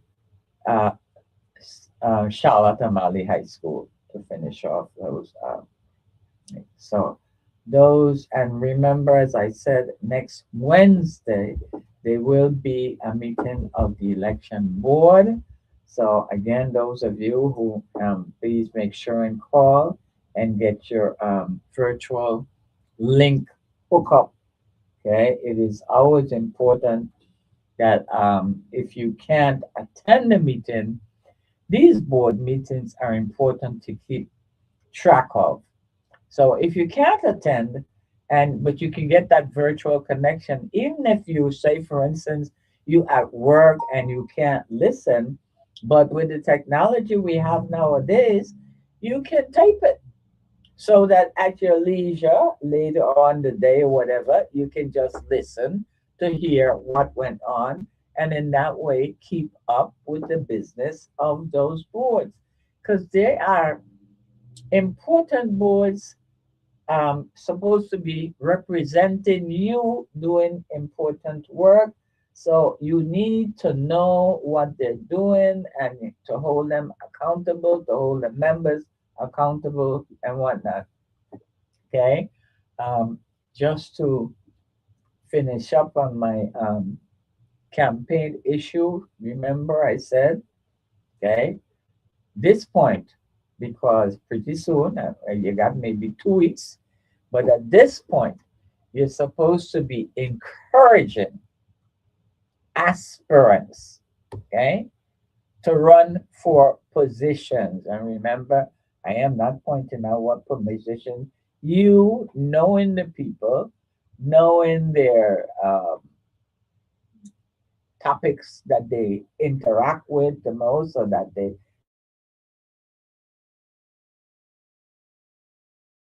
want to know, to suggest what position would be a good candidate for, and suggest it to people. Sometimes people are just, you know, they have something, a thought in their head, but if they know someone that they respect, that they think is someone that is a leader, and you say to them, you know, why don't you consider running for so and so?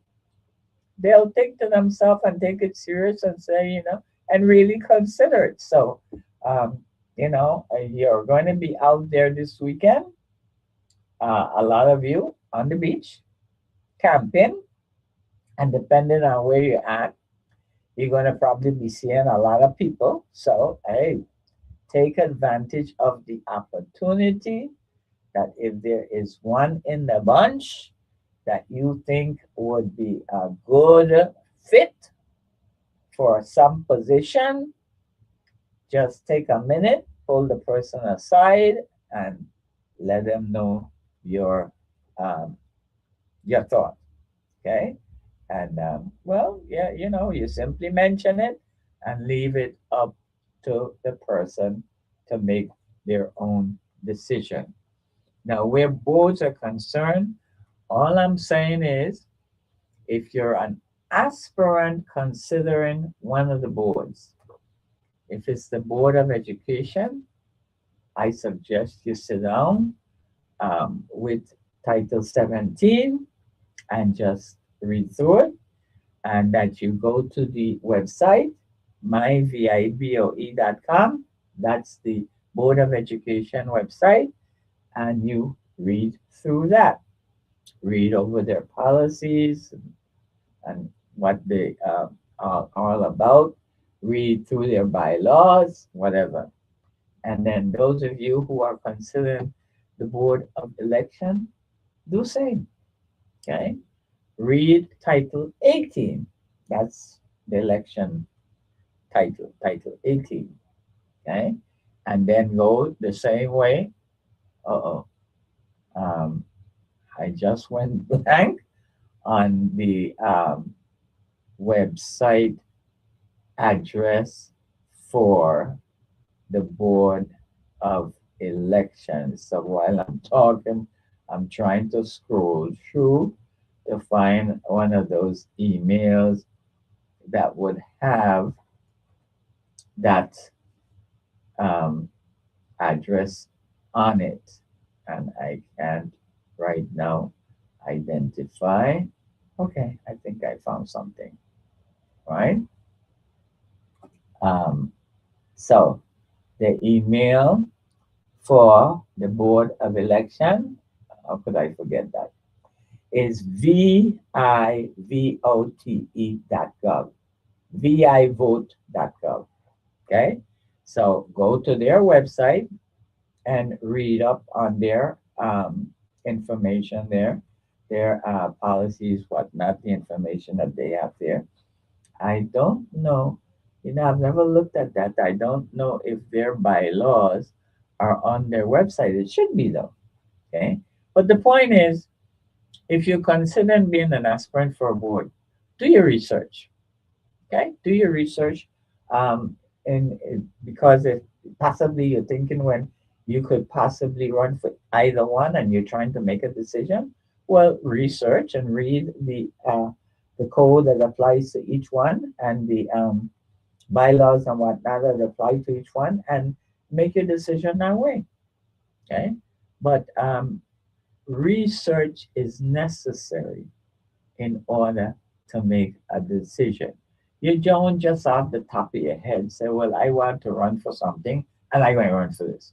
No, because you have to have some kind of background, some kind of knowledge or understanding of what you're applying for. You don't wait until by chance you happen to win the election, you're seated there, and then it's like, well, what do I do now? No, you must have a plan. Just like I was saying before, you need to have a plan about running for a position.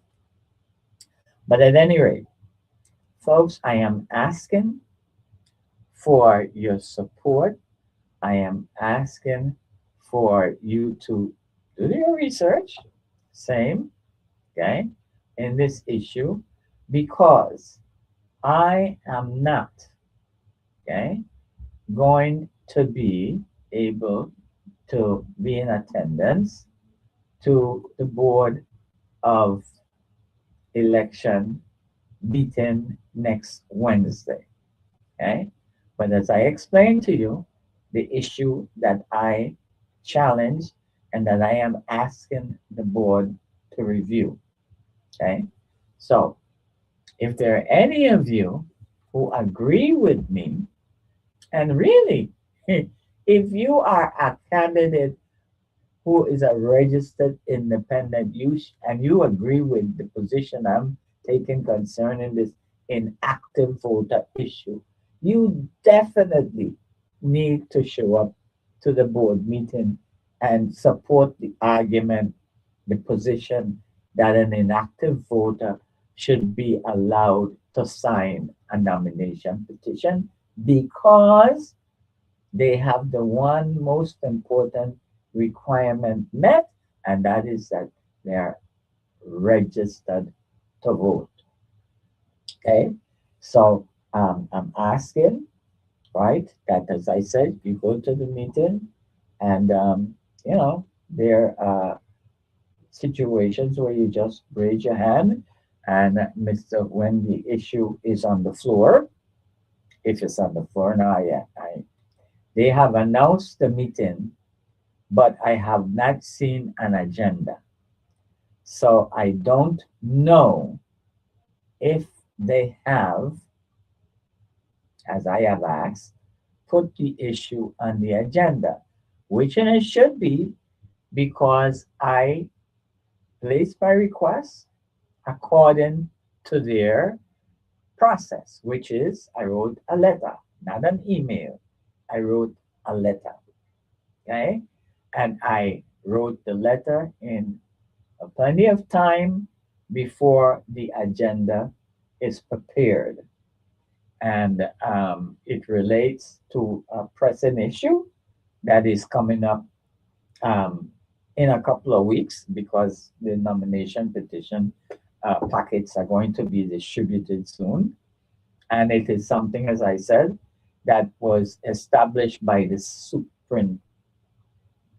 supervisor that can be clarified by and should be clarified by the board, okay, who has the authority over the supervisor. So I hope I have made that clear, okay,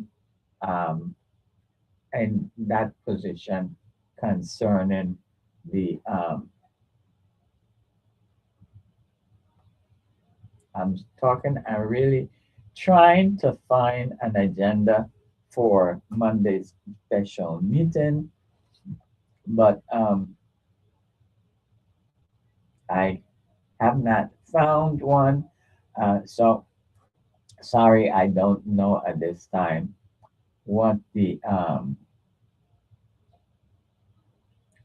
topic is, why we have a special meeting on Monday. Okay. Um, so, but as I pointed out, and they will be open. Oh, wow. Well, my bad. They're not going to be open until Monday. Um, but you still got time. It's not 5 o'clock yet. The office is open until 5.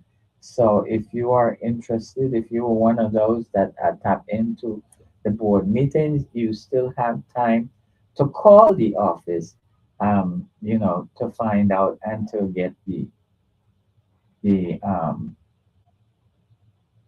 connection to be able to connect for the meeting. Okay. Um,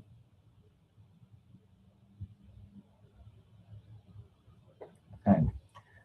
It must be important seeing as to how Monday is Easter Monday, and if we having a meeting on Easter Monday, it has to be definitely special, some special situation. I do hope that everybody, that the members attend, and I'm saying that because there are people who, when because it's a holiday, something is a holiday, it's like, well, I am not going to give up my holiday, but let's make sure it's understood. Um, I am one of those that I attend board meetings in person. There are quite a few of them. As a matter of fact, all the government employees attend our meetings, usually virtually. So really, being that Monday is Easter Monday, which means that government offices are closed, then I do expect that everybody should be showing up to either the St. Thomas board office or the St. Croix board office for this special board meeting Monday, that is going to be held from 11 to 1. Oh, here we go. I just got an agenda for the board meeting, so let me read it to you quickly before the time is up. It says special board meeting Monday, April 6, 11 a.m. to 1 p.m. Number 1 is called to order. Number 2 is roll call. Number 3, certification amnesty. Number 4, order number 2026-01, which highlights redistricting implementation readiness. Number 5 is discussion conducting a meeting with VIBE, VIDE, BSCM, and WAPA. And then number 6 is adjournment. So now, just so you know, conducting a meeting with a discussion, it says to conduct a meeting with the Board of Education, that is VIBE, VIDE, that is the Department of Education, BSCM, that is the Bureau of Construction, and WAPA. Okay, and then 6 is adjournment. So That is the agenda for the special board meeting on Monday, Easter Monday at 11 a.m. Okay? So, again, you can call or in order to get the Teams. Okay, I just know we use Teams, so I don't know if it's a standard that you can get in, but it will be Teams for those of you who are going to be dealing with a virtual situation. Um, any board member, if you can't get to the office between now and 5, usually we have the link in the email that has the agenda. Okay. So, like for instance, you know my number.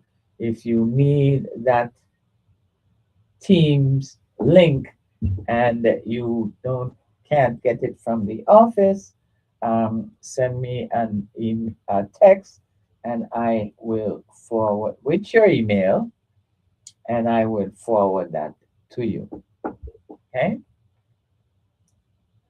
All right. So that takes care of that. Now, folks, well, we have about 4 minutes left. I want to say thank you again for the participation of the callers. Thank you for the participation. Yes, I know you're out there listening, even though you're not calling.